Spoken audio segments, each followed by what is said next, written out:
Hello everyone, good morning. चलिए सभी बच्चे उठ जाइए और क्लास अपनी स्टार्ट हो चुकी है।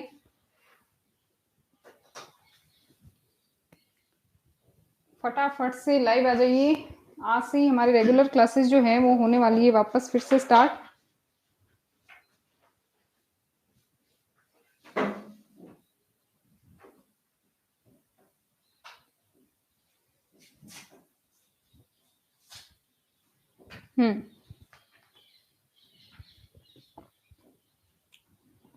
तो कुछ दिनों पहले मैंने एक क्लास ली थी जो हमारा 2024 का जो बैच है उसके लिए। और फर्स्ट दिन जो है मैंने एक क्लास के अंदर आपको फर्स्ट चैप्टर के बारे में कुछ चीजें बताई थी। हालांकि आपका फर्स्ट चैप्टर पूरा हट गया है, 2024 का वाला जो भी बैच है उससे सिलेबस से पूरा का पूरा वो चैप्टर हट गया है, लेकिन फिर भी हमने उसमें से कुछ चीजें अपने को जानना बहुत जरूरी है, जो कि वही चीजें जो है अपने आगे आने वाले चैप्टर्स के लिए इंपॉर्टेंट हो चुकी है। मैंने पहले भी आपको बताया था कि हमारा जो फर्स्ट चैप्टर है उसका नाम है जीवों में जनन। ठीक है, और जनन शब्द आया है तो सभी बच्चों को ये जानना जरूरी होता है कि जनन क्या है, इसके प्रकार कौन कौन से होते हैं, बेसिक सी इंफॉर्मेशन हमें होनी चाहिए। ठीक है ना। और उसके बाद में अपना जो सेकंड चैप्टर आएगा वो पुष्पपाल्पों में जनन होगा। थर्ड चैप्टर आएगा फिर से उसमें वो मानव में जनन होगा। कुल मिला के जनन वाला जो टॉपिक है आपके 3 से 4 चैप्टर तक जो है वो चलने वाला है। तो उसकी बेसिक इंफॉर्मेशन के लिए मैं फिर से फर्स्ट चैप्टर पढ़ा रही हूँ, वरना आपका फर्स्ट चैप्टर जो है वो हट चुका है सिलेबस से। ठीक है ना। तो हालांकि देखिए मैंने फर्स्ट क्लास ली थी, बहुत दिन हो गए क्योंकि मेरी आंखों में थोड़ा इन्फेक्शन हो गया था और इसकी वजह से थोड़ा देखने में और थोड़ा प्रॉब्लम आ रही थी, तो मैंने उसके बाद में कोई क्लास ली नहीं है। आज हमारी सेकंड क्लास है अपने चैप्टर नंबर फर्स्ट की, और उसकी जो भी बेसिक इंफॉर्मेशन होगी या अदर कोई एग्जाम के लिए अगर वो इम्पोर्टेंट टॉपिक होगा तो हम आज उसको लेकर चलेंगे और उस चैप्टर को आज हम खत्म कर देंगे। उसके बाद में सेकंड चैप्टर और जो भी चैप्टर्स होंगे वो हम फटाफट से कवर कर लेंगे। ठीक है, तो सभी जो बच्चे आ जाइए फटाफट से, क्लास का टाइम हो गया है आपके।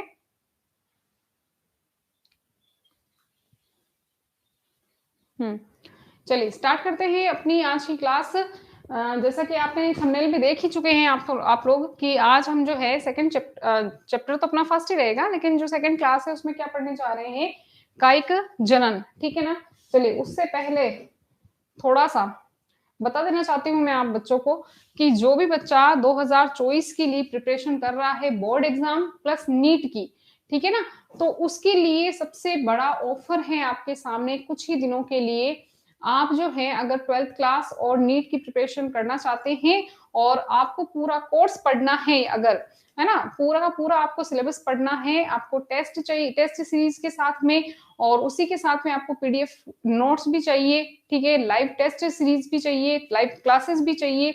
अगर आपको ये सब कुछ चाहिए तो आप जो है अडानिया ऐप डाउनलोड कीजिए, और उस अडानिया ऐप के ऊपर जो है आपको कोर्स जो कि सामने दिखाई दे रहा है, मात्र और मात्र केवल मात्र आपको कितने रुपए में, 999 रुपए में आपको कोर्स मिल जाएगा वहां पर। लेकिन ये ऑफर सीमित समय के लिए है, कुछ दिनों के लिए ये बच्चों के लिए ऑफर रखा गया है। तो अगर आप चाहते हैं कि आपको जो है आप जो है कोई आप सिलेबस पूरा कंप्लीटली पढ़ना चाहते हैं, क्योंकि मैं बार बार बोलती हूँ कि यूट्यूब पे क्लासेस करवाना पॉसिबल नहीं होता है, सारी सारी क्लासेस हो ये पॉसिबल नहीं होता है। हम जो है ऐप के ऊपर भी हमारी क्लासेस होती है, और इसके अलावा जो है उस पे ऑफलाइन क्लासेस भी हमारी होती है, तो इसी की वजह से टाइम नहीं मिल पाता है। लेकिन जैसे जैसे मुझे टाइम मिलेगा मैं आपके यूट्यूब पे सारी की सारी क्लासेस करवा दूंगी। लेकिन फिर भी बच्चा चाहता है कि नहीं हमें रेगुलर पढ़ना है, रोज का रोज पढ़ना है, रोज हमें नोट्स चाहिए, हमें रोज जो है हमें नोट्स के अलावा लाइव क्लासेस चाहिए, टेस्ट सीरीज चाहिए, हमें उन सभी के साथ में अच्छी सी प्रिपरेशन करनी है, तो उसके लिए जो है आप कोर्स खरीद सकते हैं। ठीक है, और ये जो ऑफर है वो सीमित समय के लिए है। चलिए अब देखिए, अब हम पढ़ने जा रहे हैं कायिक जनन। क्या है हमारा आज का टॉपिक, इंपॉर्टेंट टॉपिक जो है हमारा, वो है हमारा कायिक जनन। कायिक जनन को इंग्लिश में कहा जाता है क्या, वेजिटेटिव प्रोपेगेशन। क्या बोला जाता है इसको, वेजिटेटिव वेजिटेटिव प्रोपेगेशन। क्योंकि बहुत सारे बच्चों की डिमांड आती है, मांग आती है कि आप इंग्लिश में भी लिखा करें। हिंदी में तो हमें आता ही है थोड़ा बहुत, लेकिन आप इंग्लिश में भी लिखा करें ताकि हमें जो है समझने में आसानी रहे, या फिर पेपर में बाई चांस इंग्लिश में वर्ड कोई आ गया तो फिर बच्चों की प्रॉब्लम आ जाती है। ठीक है ना। इसी वजह से आज से अपन जो है इंग्लिश और हिंदी दोनों को मिक्स करके चलेंगे। जहां जहां मुझे इंग्लिश आ गई वहां वहां, मुझे इतनी इंग्लिश आती नहीं है ना, चलो, अब आती है बात कायिक जनन की या वेजिटेटिव प्रोपेगेशन की। तो आप इसको इस तरह से समझ सकते हैं कि मैं अगर आपको ये बोलूं कि जाओ बच्चे एक काम करो, आप लोग जो है एक आम का पौधा उगा कर दिखाओ, या एक यहाँ पर आपको पौधे लगाने हैं और मैंने उसमें बोल दिया आपको कि आप एक आम का पौधा लगा लो, ठीक है ना। तो आप लोग क्या करोगे, सबसे पहले जाओगे कहीं से आम की गुठली जिसे अपन कहते हैं वो लेके आओगे, ठीक है ना, जिसे अपन बीज कह सकते हैं ना, आम का बीज जो हो गया वो लेके आओगे। फिर आप कोई अच्छी सी जगह देखोगे, गार्डन वार्डन हो गया, कोई भी अच्छी सी जगह देखोगे, वहां पे फिर आप उसमें खड्डा खोदोगे, ठीक है ना। फिर उस गुठली को या बीज को उसके अंदर डालोगे, फिर मिट्टी डालोगे, फिर पानी दोगे, खाद वाद दोगे। ऐसे करके जो है वो पेड़ जो हम यूं कह सकते हैं कि जो आम का पेड़ आपने उगाया है या पौधा आपने उगाया है वो धीरे धीरे बड़ा होगा, और फिर बड़ा होकर फिर से वो जनन की प्रक्रिया करके और फिर क्या देगा, अपने ही जैसे। अपने ही जैसे का मतलब हमने आम लगाया है तो आम के क्या लगेगा, वापस आम ही लगेंगे ना। आम के पौधे के ऊपर कोई और अमरूद तो नहीं लगेंगे, है ना। यही तो अपन ने पढ़ा है, जनन का मतलब भी क्या होता है कि कोई जीव जब अपने ही समान नया जीव पैदा करता है तो उसे अपन क्या कहते हैं, जनन कहते हैं। और अगर आम का पौधा जनन कर रहा है इसका मतलब ये है कि उस आम के पौधे के ऊपर फिर से क्या लगेंगे, आम लगेंगे, ठीक है। ये तो हो गई नॉर्मल से जनन की बात। या हम ये कह सकते हैं कि नॉर्मली हम पौधों को इसी प्रकार से उगाते हैं। लेकिन जनन का जो एक प्रकार आता है वो आता है कायिक जनन, जो कि पौधों में पाया जाता है, ठीक है ना। अब ये कायिक जनन का मतलब क्या है, भाई जनन तो हो गया, ठीक है, जनन का मतलब नया जीव पैदा करना, बिल्कुल अपने समान। लेकिन कायिक जनन का मतलब क्या है, तो यहाँ पर सभी बच्चे ध्यान से शब्द को समझेंगे। कायिक का मतलब क्या होता है, कायिक के अंदर ही शब्द का नाम सुना दे, इसके अंदर पढ़ा है इसी का। देखो कायिक जो होता है, कायिक के अंदर एक शब्द आया है जिसका नाम है काय। क्या आया है, काय। काय का मतलब होता है शरीर। क्या होता है, शरीर, ठीक है ना। यानी कि किसी पौधे के शरीर से बिना बीज के, ठीक है ना, ध्यान से सुनना मेरी बात। कोई पौधा है उसमें हमें बीज का उपयोग नहीं करना है। बीज के अलावा पौधे का कोई भी पार्ट हो, चाहे वो जड़ हो, चाहे वो तना हो, चाहे वो पत्ती हो, कोई भी पार्ट हो, अगर उससे आप क्या कर रहे हो, नया पौधा बना रहे हो, तो इस प्रक्रिया को अपन क्या कहेंगे, कायिक जनन कहेंगे। ध्यान से सुनिएगा मेरी बात, फिर से रिपीट कर रही हूं मैं कि यदि आपको कोई पौधा उगाना है तो आपको उसमें बीज का प्रयोग नहीं करना है। बीज बीज आपको साइड में रख लेना है, भले ही उसमें बीज बनते हो, चाहे आप उसमें बीज, भले ही उस पौधे के अंदर बीज ना बनते हो, लेकिन कायिक जनन के अंदर आपको बीज का उपयोग नहीं करना है। केवल और केवल इस जनन में क्या करना है आपको, इस जनन के अंदर आपको ये ध्यान रखना है कि बीज के अलावा पौधे के किसी अन्य भाग से, बीज के अलावा, ठीक है ना। अब मैं यहाँ पर, वैसे तो मेरे पास जगह नहीं है, लेकिन मैं यहाँ पर डेफिनेशन लिख रही हूँ आपके सामने ताकि आप अपनी नोटबुक में उतार सको, है ना। देखो कायिक जनन का मतलब क्या होता है कि बीज के अलावा, बीज के अलावा, बीज के अलावा पौधे के किसी अन्य भाग से, किसी अन्य भाग से नया पौधा उगाना क्या कहलाता है, कायिक जनन कहलाता है। अगर आपसे एक नंबर में डेफिनेशन पूछ ली जाए तो आप डेफिनेशन में क्या लिखोगे कि पौधे का कोई अन्य भाग है, उस अन्य कोई भी पौधे का कोई भी भाग बीज के अलावा होना चाहिए। बीज आपको यूज नहीं लेना है, बीज के अलावा जड़, तना, पत्ती जो भी हो गया, उस पौधे, उस अगर भाग से आप नया पौधा उगा रहे हो तो उसे अपन क्या कहेंगे, कायिक जनन कहेंगे, ठीक है ना। अब आपके सामने कुछ फोटोग्राफ्स लेके आई हूं मैं, जिससे कि हम आसानी से उसे समझ सकते हैं। जैसे कि सबसे पहले आपको ये जो डायग्राम दिखाई दे रहा है, ये डायग्राम किसका है बच्चों, ये है ब्रायोफिलम। क्या है, ब्रायोफिलम। ब्रायोफिलम क्या है, एक पौधा है जिसके ऊपर पत्तियां लगती है और उन्हीं पत्तियों से जो है नया पौधा उगाया जा सकता है। ये जो पत्ती आपको दिखाई दे रही है, दिख रही है ना आपको, इसके देखो ये किनारे हो गए इसके, ठीक है। तो क्वेश्चन आ जाता है कि पत्तियों के द्वारा जो है वो कायिक जनन किसमें होता है, पत्तियों के द्वारा। तो यहाँ पर एक पत्ती दिखाई दे रही होगी आपको, और यहाँ पर अगर आप पत्तियों के किनारे किनारे पर देखो तो आपको कुछ ऐसी स्ट्रक्चर दिखाई दे रही होगी। ये क्या है, ये नई कलिकाएं हैं। नई कलिकाएं यहाँ पर प्रस्फुटित हो रही है। जो होता क्या है कि जो ब्रायोफिलम का पौधा होता है उससे कभी कभी क्या होता है, पत्तियां नीचे गिर जाती है। अब पत्तियां नीचे गिरी है, कोई बीज तो नीचे गिरा नहीं है, पत्तियां नीचे गिर जाएगी और जमीन पर गिर जाएगी। अब होगा क्या, जब ये जमीन के संपर्क में आएगी तो यहाँ पर किनारों से इसके ऊपर क्या निकलने लग जाएगी, कलिकाएं निकलने लग जाएंगी, और यही कलिकाएं फिर से बड़ी होकर क्या करेगी, जनन करके नया ब्रायोफिल्म का पौधा बना देगी। ठीक है ना। तो देखो यहाँ पर क्या हो गया, ये पत्ती के द्वारा जो है, ये पत्ती है और पत्ती के द्वारा क्या हो रहा है, यहाँ पर कायिक जनन हो रहा है। अब आगे की ओर आप देखोगे तो आपके सामने एक आलू का फोटो बना हुआ है, और इसमें क्या दिखाया गया है, जैसे ये तो पूरा क्या हो गया, आलू हो गया। ठीक है।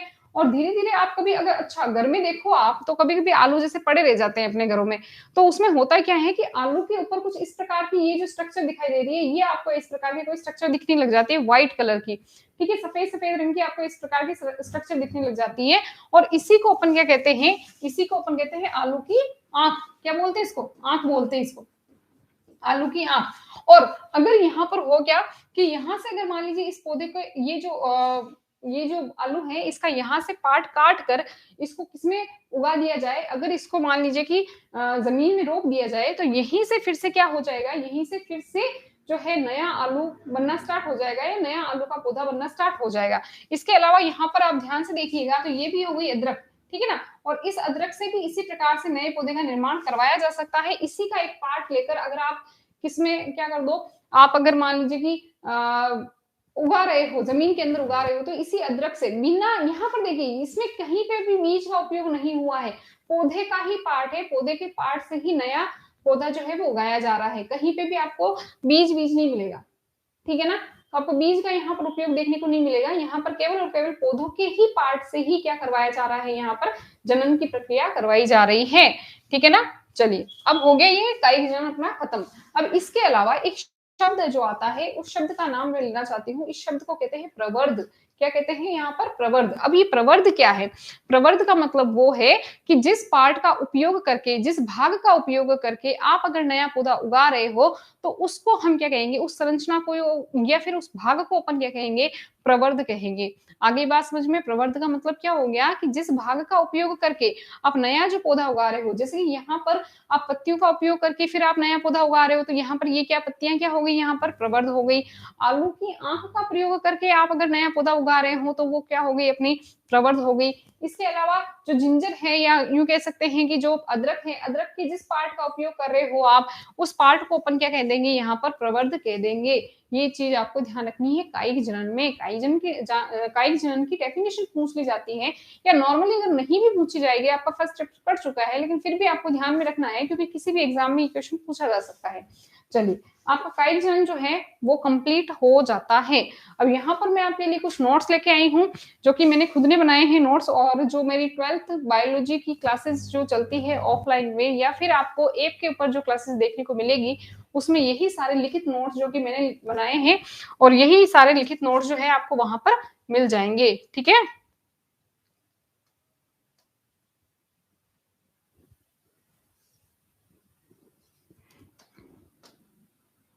अब ये नोट्स को थोड़ा सा मैं बड़ा करके दिखाना चाहती हूँ कि ये टॉपिक क्या है अपना अभी रहने वाला है। देखो, कायिक जनन तो अपन ने पढ़ लिया कि कायिक जनन का मतलब क्या होता है, लेकिन इसके अलावा कायिक जनन के हमें क्या पढ़ने होते हैं, कायिक जनन का हमें पढ़ना होता है महत्व, कि भाई कायिक जनन का महत्व कहाँ कहाँ है। ठीक है, जनन नॉर्मली तो अपन करवा रहे हैं, उससे संतति का निर्माण हो रहा है, नई संतति बन रही है, विभिन्नताएं आ रही है, वो सब कुछ तो अपन लैंगिक जनन में इनमें पढ़ चुके हैं। लेकिन कायिक जनन के महत्व में हमें क्या ध्यान रखना है कि देखो ये कहाँ कहाँ उपयोगी है। तो जिन पादपों में बीज का निर्माण नहीं होता है, भाई अभी अपन ने क्या करवाया, अपन ने बीज के अलावा ही तो नया पौधा बनाया। कैसे बनाया कि पौधे के ही किसी भाग से ही अपन ने नया पौधा बना दिया, लेकिन अब वो नया जो पौधा अपन ने बनाया है वो बीज के अलावा बनाया है, बीज का हमने उपयोग नहीं लिया है। तो इसका मतलब ये है कि बहुत सारे ऐसे पौधे होते हैं जिनमें बीज का निर्माण होता ही नहीं है, जिनमें बीज ही नहीं बनते हैं। अब अगर उनमें बीज ही नहीं बन रहे हैं, तो फिर ऐसे क्या पौधे बिना उगे रह जाएंगे? ऐसा तो नहीं है कि उनमें बीज है ही नहीं तो वो पौधे ही नहीं बनेंगे। अगर पौधे बनते ही नहीं तो वो होते ही कैसे? तो अब यहाँ पर ध्यान रखने योग्य ये बात है कि भाई कायिक जनन का निर्माण कहाँ पर, या कायिक जनन जो है वो कहाँ पर किसके लिए इंपॉर्टेंट है, तो कायिक जनन जो है उन पौधों के लिए इंपॉर्टेंट हो जाता है जहां पर बीज का निर्माण नहीं होता है। ठीक है, उनमें कायिक प्रवर्धन ही जनन के लिए एकमात्र विधि होती है। ऐसे पौधे जिनमें बीज नहीं बन रहे हैं उनके लिए अगर जनन करवाना है तो वो कायिक जनन के द्वारा ही पॉसिबल है, बाकी पॉसिबल नहीं है। जैसे कि केला हो गया, गन्ना हो गया, अनानास हो गया आदि, ये सारी चीजें जो है इसके अंदर आपको एग्जाम्पल में लिख सकते हो कि भाई इनके अंदर बीज तो बनते नहीं है। ठीक है, और बीज के अलावा अगर पौधा बनाना है आपको तो फिर यही विधि जो है वो इंपॉर्टेंट है। ठीक है। अब नेक्स्ट देखिए, जिन पौधों में लैंगिक जनन क्षीण होता है उनमें भी कायिक जनन उपयोगी होता है। लैंगिक जनन जिनमें नहीं हो रहा है, अगर लैंगिक जनन हो ही नहीं रहा है या फिर बाय चांस अगर बहुत ही कम हो रहा है या कमजोर है, लैंगिक जनन करवाना पॉसिबल नहीं है, उन पौधों को भी हम कैसे बना सकते हैं, इस विधि के द्वारा, कायिक जनन के द्वारा। उदाहरण क्या हो गया अपना, दूब घास। क्या हो गया, दूब घास, ठीक है ना। इसके अलावा देखिए, इस विधि द्वारा बंजर भूमि को शीघ्रता से हरा भरा किया जा सकता है। कैसे भैया, क्योंकि आप यहाँ पर क्या कर रहे हो, आप तो कायिक जनन के अंदर क्या कर रहे हो, कोई भी पौधा ले रहे हो, पौधे का कोई भाग ले रहे हो और उसे उगा रहे हो ना, तो उसमें इतना समय कहाँ लगेगा। अगर लैंगिक जनन होता है उसमें समय ज्यादा लग जाता है। क्यों, क्योंकि वहां पर गैमेट फॉर्मेशन होगा, युग्मकों का निर्माण होगा, फिर वो युग्मक मिलेंगे, फिर वो मिलने के बाद में उससे युग्मनज बनेगा, फिर युग्मनज से भ्रूण बनेगा, फिर भ्रूण से एक नया प्लांट बनेगा और वो प्लांट बड़ा होगा, उसके बाद में उसके वो जनन करेगा, है ना, नए जीवों को जन्म देगा। तब तक तो बहुत ज्यादा समय लग सकता है, लैंगिक जनन में तो बहुत ज्यादा टाइम लग जाता है। लेकिन कायिक जनन में क्या होगा, कायिक जनन में कुछ नहीं, जो आपने कोई, आपको कोई पौधा उगाना है, मान लीजिए कि अभी अभी अपने एग्जांपल देखा, आपको आलू उगाना है, तो उसमें कोई भी लैंगिक जनन करने की जरूरत ही नहीं है। उसमें डायरेक्ट आप पौधे का कोई भी पार्ट काटोगे और उसको उगा दोगे, तो वहीं से वापस जो है नई कलिकाएं प्रस्फुटित होगी और नई कलिकाएं निकलकर वापस नया पौधा बना देगी। तो बहुत ही कम समय के अंदर अगर आपको बंजर भूमि को हरा भरा करना है, बहुत जल्दी जल्दी आपको पौधे उगाने हैं, तो फिर ये मेथड जो है वो आपके लिए यूजफुल रहेगा। ठीक है ना। इसके अलावा देखिए, ये जनन की एक तीव्र विधि है, बहुत ही फास्ट विधि है, बहुत जल्दी जल्दी जो है वो इसमें जनन की प्रक्रिया होती है। ठीक है ना, जिससे कम समय में अधिक उत्पादन प्राप्त किया जा सकता है। ठीक है, बहुत जल्दी जल्दी फास्ट ग्रोइंग हो रही है इसके अंदर, तो बहुत ही जल्दी जल्दी जो है आप जनन की प्रक्रिया करवा सकते हैं। ठीक है, इसके अलावा देखो उदाहरण दे रखा है, जैसे कि एग्जाम्पल के लिए लिली एक पादप है, अगर लिली से आप कायिक जनन द्वारा जो है वो आप क्या कर सकते हो, 1 से 2 साल में उत्पादन प्राप्त होता है। अगर नॉर्मली अपन बात करते हैं, लिली एक पौधा है, तो उसके अंदर अगर आपको कायिक जनन करवाना है तो उसमें आपको कितना समय लगेगा, 1 से 2 साल का समय लगेगा, और फिर उसके बाद में उसके जो भी है पुष्प वगैरह वो आपको प्राप्त हो जाएंगे। लेकिन अगर आप इसको बीज के द्वारा उगाते हो, ठीक है, इसमें बीज भी बनते हैं, ऐसा नहीं कि बीज नहीं बनते, इसमें बीज भी बनते हैं, और बीज के अलावा भी आप इसका कायिक जनन के द्वारा, कायिक जनन विधि के द्वारा जनन की प्रक्रिया आप करवा सकते हो। लेकिन अगर आप कायिक जनन करवा रहे हो तो कितना समय लग रहा है, 1 से 2 साल का समय लग रहा है। जबकि अगर आप बीज के द्वारा करवा रहे हो इसका उत्पादन, तो कितना समय लग रहा है, देखो 4 से 7 साल का समय लग रहा है। अब बताओ समय किसमें कम लगा, कायिक जनन में कम लगा ना। तो अगर हम कायिक जनन करवा के फटाफट पौधे उगा सकते हैं तो हम इतना टाइम वेस्ट क्यों करें उसके ऊपर। ठीक है, जिन पौधों में अगर प्रक्रिया, जो भी पौधे हैं अगर उनमें कायिक जनन की प्रक्रिया हो रही है तो उससे तो जल्दी जल्दी ग्रोथ होगी। ठीक है ना, तो वो हम करवा सकते हैं। चलिए फिर देखिए नेक्स्ट, कायिक जनन से उपयोगी लक्षण को लंबे समय तक सुरक्षित रखा जा सकता है। अगर आप कायिक जनन करवा रहे हैं तो इस जनन के द्वारा जो है जो भी इंपॉर्टेंट लक्षण होंगे, जो भी अच्छे अच्छे लक्षण होंगे, मान लो कि आपने आलू जो है, हाँ, मान लीजिए कि आपने क्या किया, आपने आलू को उगाया, अब उस आलू में बहुत अच्छे से लक्षण थे, तो वही लक्षण अगली पीढ़ी में भी जाएंगे, क्योंकि उसी पौधे से हम नया पौधा उगा रहे हैं। यहाँ पर लैंगिक जनन तो करवाया है ही नहीं कि बाहर का कोई और लक्षण आ गया, उस पौधे में नया कोई लक्षण प्रकट हो गया, नया लक्षण आएगा ही नहीं। वही पीढ़ी जो है लगातार चलती जा रही है अगली पीढ़ी में, या यूं कह सकते हैं कि वही उस जनन के अंदर जो है, जो पहले वाला पौधा था, उसी पौधे से हम नया पौधा उगाते जा रहे हैं, नया पौधा बनाते जा रहे हैं, तो नया लक्षण तो कोई आया ही नहीं। वही का वही पौधा जो है फिर से रिपीट हो रहा है, तो अच्छा लक्षण होगा तो वो फिर से रिपीट होता जाएगा। आगे बात समझ में, ठीक है, लंबे समय तक सुरक्षित रखा जा सकता है। इसके अलावा इसमें उत्पादन की गुणवत्ता समान बनी रहती है, उत्पादन वैसा ही होगा जैसा कि पिछली बार जिन भी पौधों से हो रहा था, वैसा का वैसा उत्पादन जो है वो फिर से उसी नए पौधों में भी फिर से वही उत्पादन की प्रक्रिया होगी। ठीक है, तो ये तो हो गए आपके पास में क्या, कायिक प्रवर्धन के महत्व। ठीक है, लेकिन जहां पर इंपॉर्टेंस होती है, या यूं कह सकते हैं जिस चीज के लाभ होते हैं वहां पर हानियां भी होती है, उन चीजों की कुछ हानियां भी होती है, उन हानियों को भी आपको ध्यान में रखना है। ठीक है, चलिए देख लेते हैं हानियां क्या है। क्लास का टाइम मॉर्निंग में अपने 6 बजे रहेगा अब हमेशा।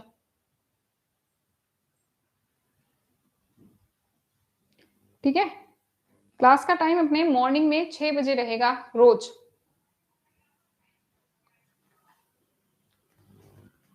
यही टाइम रहेगा अपना, क्योंकि देखो फ्रेश माइंड में जो पढ़ाई होती है ना, वो फिर थकान भरी माहौल में नहीं हो पाती। आप पूरे दिन भर कोचिंग क्लासेस करो, या फिर आप मान लीजिए घर पे ही पढ़ाई कर रहे हो, या फिर आपको और भी काम होते हैं, स्कूल का काम होता है, सब कुछ करके फिर हम अगर शाम को क्लास लें तो शाम को क्या होता है कि बहुत ज़्यादा थकान महसूस होने लग जाती है ना? तो फिर उस थकान भरी लाइफ में अपन इतना अच्छे से क्लियरली नहीं पढ़ पाएँगे। सुबह-सुबह एकदम फ्रेश माइंड में उठेंगे, फ्रेश माइंड में पढ़ेंगे तो ज़्यादा चीज़ें दिमाग में बैठेंगी। ठीक है ना? चलिए, अब देखिए कायिक जनन की हानियाँ। कायिक जनन की हानियाँ क्या हैं, वो भी देख लेते हैं अपन एक बार। इसको मैं थोड़ा रफ कर लेती हूँ।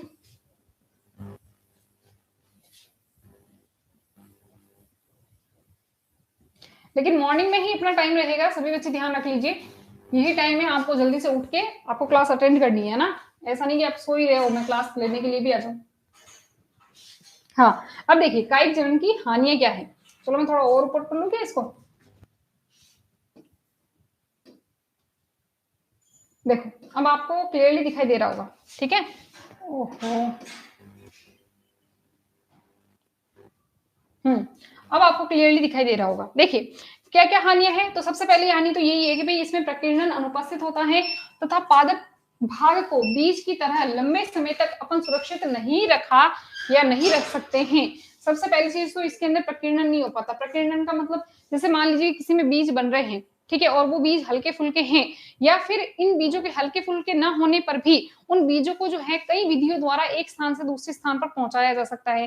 जैसे कि आपने परागण के बारे में भी नाम सुना होगा, परागण को अगले चैप्टर में हम पढ़ेंगे क्लियरली, तो उसमें भी आपने नाम सुना होगा कि जैसे मान लीजिए कि परागण की प्रक्रिया में होता क्या है, जो परागकण बनते हैं, उन परागकणों को बहुत सारे जीव जो है वो एक स्थान से दूसरे स्थान पर ले जाते हैं, ठीक है? या फिर कहीं वो अगर हल्के-फुल्के हैं तो वो उड़कर चले जाएँगे, पानी में है तो पानी में तैर कर चले जाएँगे। लेकिन अब यहाँ पर प्रॉब्लम ये आती है कि क्या हम कायिक जनन के अंदर किसी भी जैसे मान लीजिए कि यहाँ पर पत्ती है, पत्ती नीचे गिर गई तो अब वो तो उड़कर कहीं और तो जाएगी नहीं ना।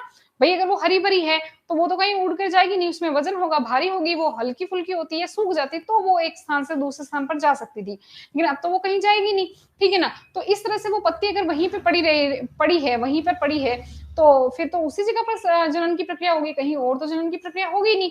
इसके अलावा इसमें बीज तो बनते ही नहीं है। अब बीज नहीं बनते हैं, हम हरे पौधों से ही नए पौधे बना रहे हैं, तो हरे पौधे कितने टाइम तक चलेंगे? ज़्यादा समय तक तो नहीं चल पाएँगे ना।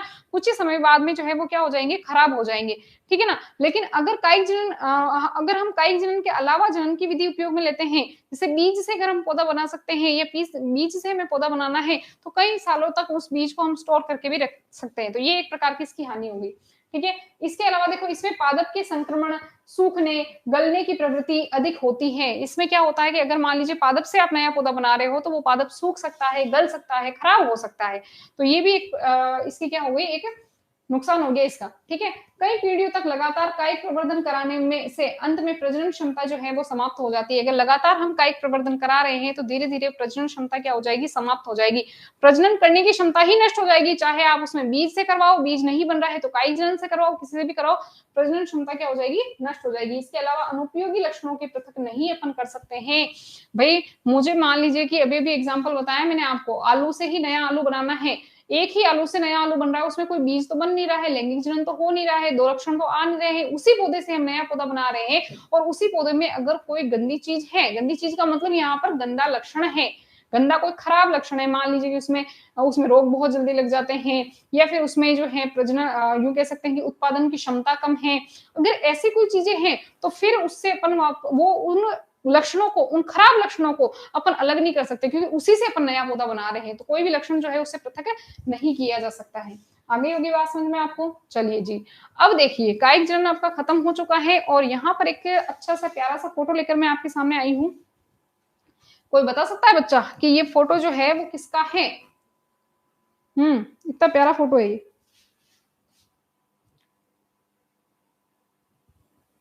बताइए। कोई भी बच्चा जिसे पता हो कि भई ये क्या है, आपके सामने क्या दिखाई दे रहा है? बहुत सुंदर सी झील दिखाई दे रही है मुझे तो और उसमें बहुत ही सुंदर-सुंदर से फूल लगे हुए दिखाई दे रहे हैं। लेकिन कोई क्या इसका नाम बता सकता है? बताइए, बताइए, बताइए फटाफट से आंसर कीजिए। आज तो जनसंख्या भी मुझे कम लग रही है भई। उठे ही नहीं है बच्चे तो, हैं?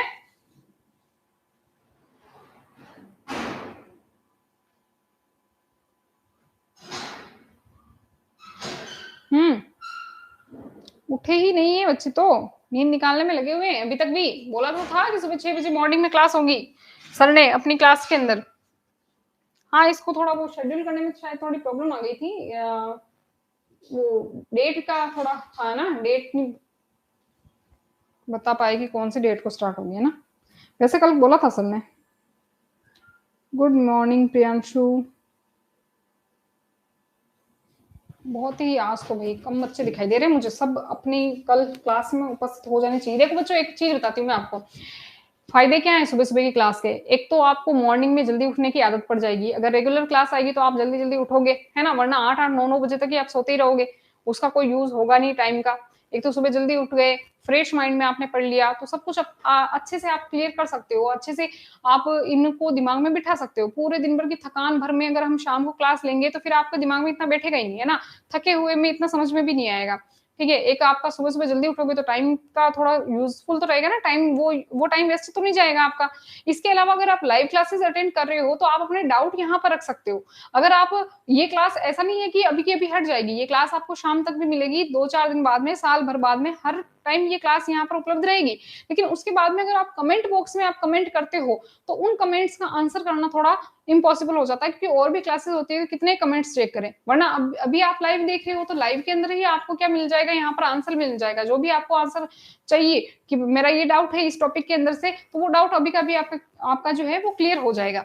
ठीक है ना, इसीलिए आप ज्यादा बेटर रहेगा कि सुबह सुबह थोड़ी सी जल्दी उठने की आदत डालें और लाइव क्लास को ही अटेंड करें। ठीक है, चलिए अब देखो, ये जो आपके सामने ब्यूटीफुल सा नजारा दिखाई दे रहा है, इसको हम क्या कहते हैं, ये वाला है जो, ये जो आपके सामने नजारा है, ये किसका है, इसको हम कहते हैं जलकुंभी। क्या बोलते हैं बच्चों, जलकुंभी। इसी को हम क्या कहते हैं, जलकुंभी भी कहते हैं। इसके अलावा इसका एक और बड़ा सा प्यारा सा नाम है, इसको हम क्या कहते हैं, बंगाल का आतंक। क्या कहते हैं इसको, बंगाल का आतंक। अब इसको बंगाल का आतंक क्यों कह रहे हैं, देखो नाम तो क्या है इसका, जलकुंभी है, और नाम अपन ने यहाँ पर और क्या नाम रख दिया इसका, बंगाल का आतंक। बंगाल आपने नाम तो सुना ही होगा ना, जैसे राजस्थान, मध्य प्रदेश, बंगाल, तो इस प्रकार से बंगाल का आतंक इसको क्यों कह रहे हैं। अच्छा, इसको इंग्लिश में कहते हैं वोटर हाइसिंथ। ये भी क्वेश्चन आ सकता है कि बताइए वोटर हाइसिंथ क्या है, तो वोटर हाइसिंथ भी इसी को कहते हैं। अब थोड़ी सी स्पेलिंग हो जाए तो मत बोलना कि मैडम आपने स्पेलिंग गलत लिख रखी है, क्योंकि मुझे स्पेलिंग आती नहीं है। वाटर हाइसिंथ भी इसी को बोलते हैं, बंगाल का आतंक भी इसी को बोलते हैं, और इसका जो प्यारा सा नाम है, रियल वाला नाम है, वो क्या है, जलकुंभी। अब इसके बारे में क्वेश्चन आपसे क्या पूछा जा सकता है, ये भी पूछा जा सकता है कि जलकुंभी क्या है, या बंगाल का आतंक किसे कहा जाता है। फेमस सा क्वेश्चन है कि बंगाल का आतंक किसे कहा जाता है, तो ये जो आपके सामने दिखाई दे रहा है ना, वही बंगाल का आतंक है। ये है क्या, एक्चुअली जो जलकुंभी होता है उसमें बहुत ही प्यारे प्यारे से नीले रंग के पुष्प लगते हैं, बहुत ही प्यारे प्यारे से, जैसे आपके सामने दिखाई दे रहे होंगे, बहुत ही प्यारे प्यारे से फूल लगते हैं। हुआ क्या था, एक बार बंगाल के अंदर जो है, इनको बाहर से कहीं से लाया गया और जलाशय में इनको छोड़ दिया गया। अब आप देख ही रहे हो कि पानी के अंदर उग रहे हैं ये, ठीक है ना, तो पानी के अंदर इनको छोड़ दिया गया और पानी के अंदर इनकी क्या होने लगी, ग्रोथ होने लगी। पहले तो बहुत अच्छा लगा कि बहुत प्यारे प्यारे फूल है भाई, इतने प्यारे प्यारे से हैं, पूरा इसमें जलाशय के अंदर फैल रहे हैं, बहुत प्यारे लग रहे हैं। लेकिन धीरे धीरे अगर आप देखो तो ये पूरी तरह से इतने ज्यादा फैल चुके हैं कि यहाँ पर खुली जगह तो बहुत ही कम रह गई है, खुली जगह तो यहाँ पर है नहीं, इतना ज्यादा जो है ये फैल चुका है। और फैलने की वजह से हुआ क्या, बहुत बड़ा नुकसान हो गया। क्या, कि बाहर की ऑक्सीजन अंदर नहीं जा सकती है, और अंदर जो जीव रह रहे हैं वो श्वसन की क्रिया अगर कर रहे हैं, तो अंदर वाले जो जीव श्वसन की क्रिया के फलस्वरूप जो CO2 प्रोड्यूस कर रहे हैं, CO2 बाहर निकाल रहे हैं, वो CO2 बाहर नहीं जा सकती है ना, अंदर की ऑक्सीजन अंदर बाहर की ऑक्सीजन अंदर आ पाई, और ना ही CO2 जो है वो बाहर जा पा रही है। अब इसके अलावा बाहर की ऑक्सीजन ही अंदर नहीं जाएगी तो वो जीव धीरे धीरे क्या करने लग जाएंगे, मरने लग जाएंगे। अब धीरे धीरे मरने लग जाएंगे और ऊपर से CO2 बाहर नहीं जा पा रही है, तो यहाँ का पानी जो है धीरे धीरे क्या होने लग गया, सड़ने लग गया। कहाँ का पानी, बंगाल के जलाशयों का पानी। इसीलिए लगाया तो इनको किसके लिए था, सुंदर फूलों के लिए लगाया था, लेकिन धीरे धीरे इन्होंने अपना इतना आतंक फैला दिया कि वहां के जीवों को मारना शुरू कर दिया, पानी के अंदर ऑक्सीजन की कमी करना शुरू कर दिया। इसी वजह से जलकुंभी को क्या कहा जाता है, जलकुंभी को बंगाल का आतंक जो है वो कहा जाता है। अब आपको समझ में आ गया होगा कि जलकुंभी को लगाया तो बहुत ही सुंदर फूलों के लिए था, जलाशयों की सुंदरता बढ़ाने के लिए लगाया गया था, लेकिन धीरे धीरे इसके फैलने की तीव्रता इतनी बढ़ गई कि इसने पानी को क्या कर दिया, यहाँ पर खराब कर दिया।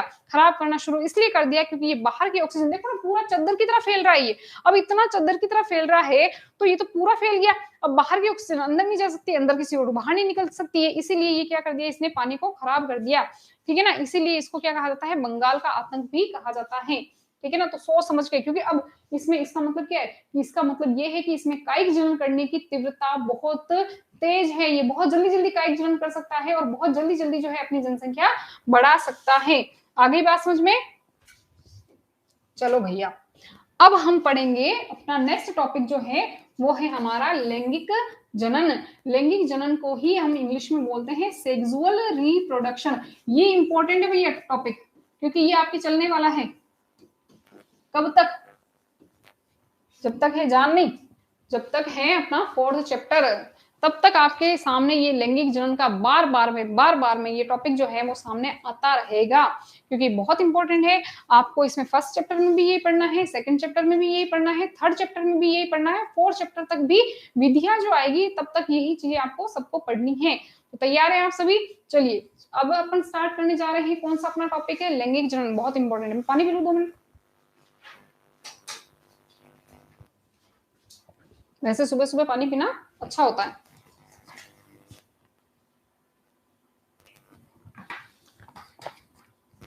आप सभी भी आदत बना लीजिए कि सुबह उठते ही पानी पीना है, और गर्म पानी हो तो वो सेहत के लिए और भी ज्यादा बेस्ट होता है ना। चलिए अब हमारा जो टॉपिक रहने वाला है वो कौन सा है? लैंगिक जनन या सेक्सुअल रिप्रोडक्शन। होता क्या है लैंगिक जनन? देखो भैया, नॉर्मल सी डेफिनेशन बाद में लिखवाऊंगी, पहले हम नॉर्मल से बात कर लेते हैं कि लैंगिक जनन का मतलब क्या होता है। 2 चीजें आपको ध्यान रखनी है लैंगिक जनन में। एक तो क्या करवाना है, यहाँ पर आपको युग्मक का निर्माण, क्या करवाना है? युग्मक का निर्माण करवाना है। और दूसरी चीज आपको क्या करवानी है, यहाँ पर इन युग्मक के अंदर निषेचन करवाना है। क्या करवाना है? निषेचन करवाना है। Gamete formation and fertilisation. निषेचन को मैं इंग्लिश में लिख लेती हूँ, बोलिए ना, फर्टिलाइजेशन। ये 2 चीजें आपको करवानी है, तो हो गया आपका क्या? लैंगिक जनन। ठीक है, अब इसमें क्या है, ये युग्मक क्या है, ये निषेचन क्या क्या मतलब है, तो ध्यान से सुनिएगा। मैं एक एग्जांपल के तौर पे बताती हूँ आपको, मैंने बहुत बार बताया है वैसे। ये मान लीजिए थोड़ा ऊपर बढ़ा लेते हैं इसको पहले। चलो, ये मान लीजिए कि एक लड़का है ना, ये कोई आदमी है या एक लड़का है, ठीक है। और चलो टॉपिक पहना लेते हैं इसको। ये कोई लड़का है, ठीक है। और यहाँ पर हम बात कर लेते हैं, जैसे मान लीजिए कि ये कोई जो है वो औरत है, फीमेल है, लड़की है, ठीक है।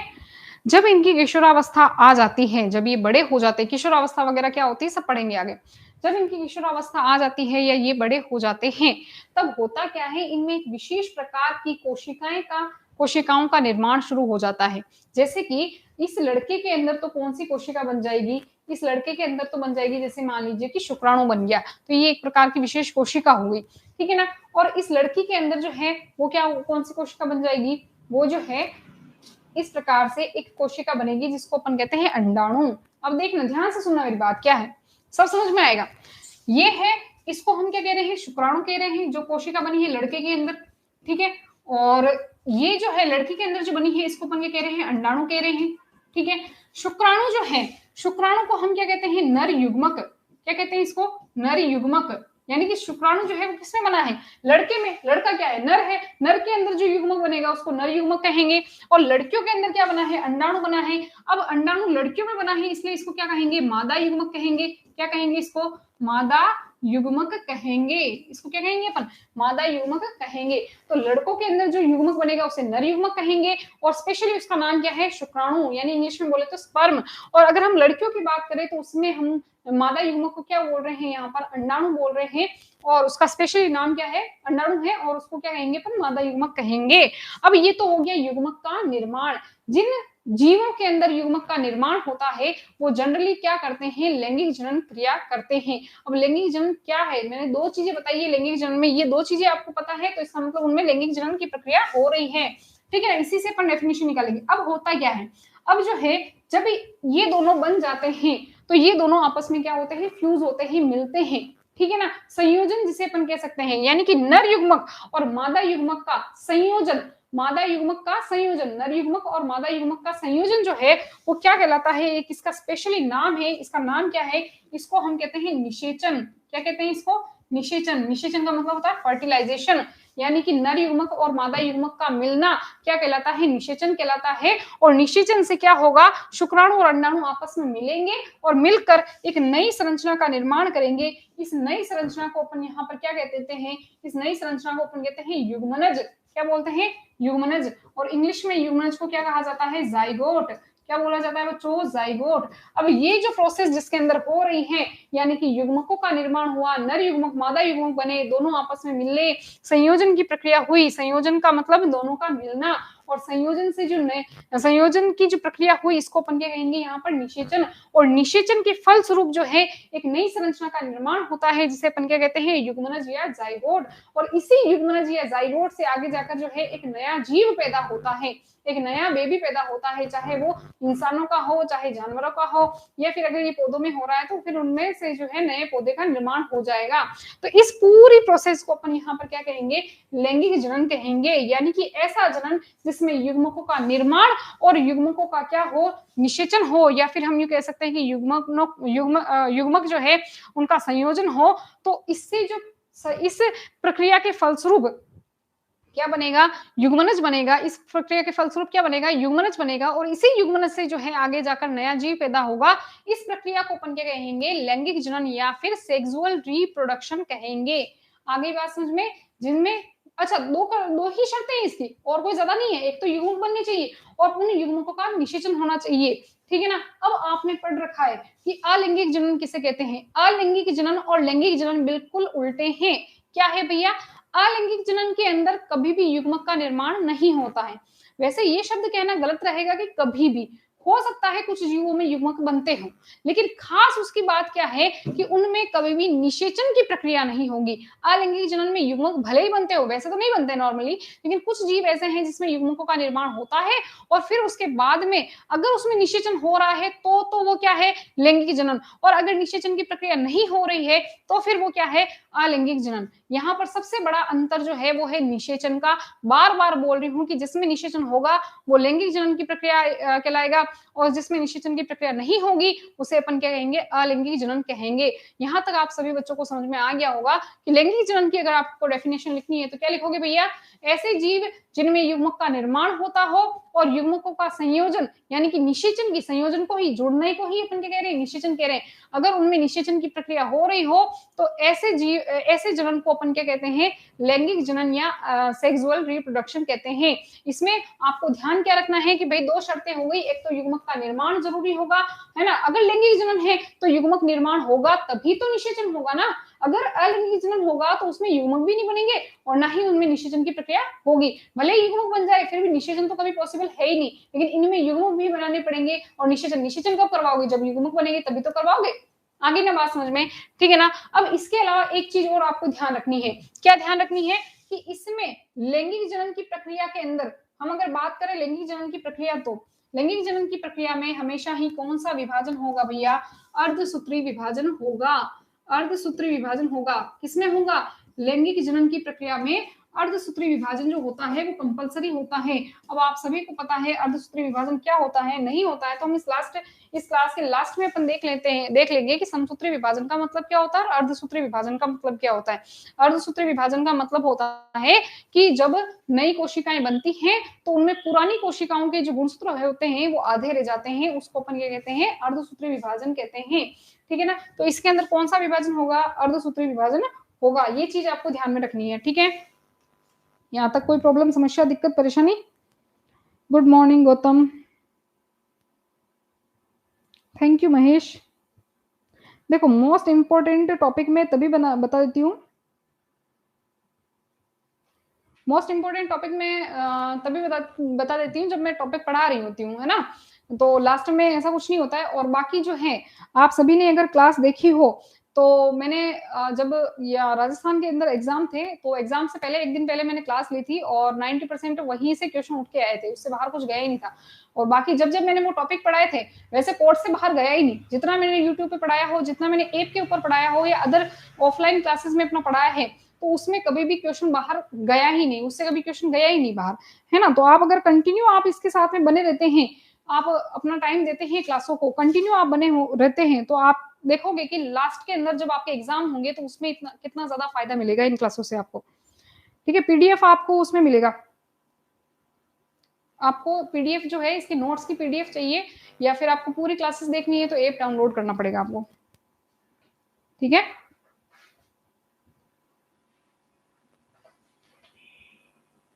बिल्कुल आपको सारा का सारा कंटेंट मिल जाएगा और बहुत अच्छे तरीके से मिलेगा आपको। नहीं, मैं ओनली बायोलॉजी पढ़ाती हूँ। धीरे धीरे आपको इस ऐप के ऊपर सारी की सारी क्लासेस आपको मिल जाएगी, है ना।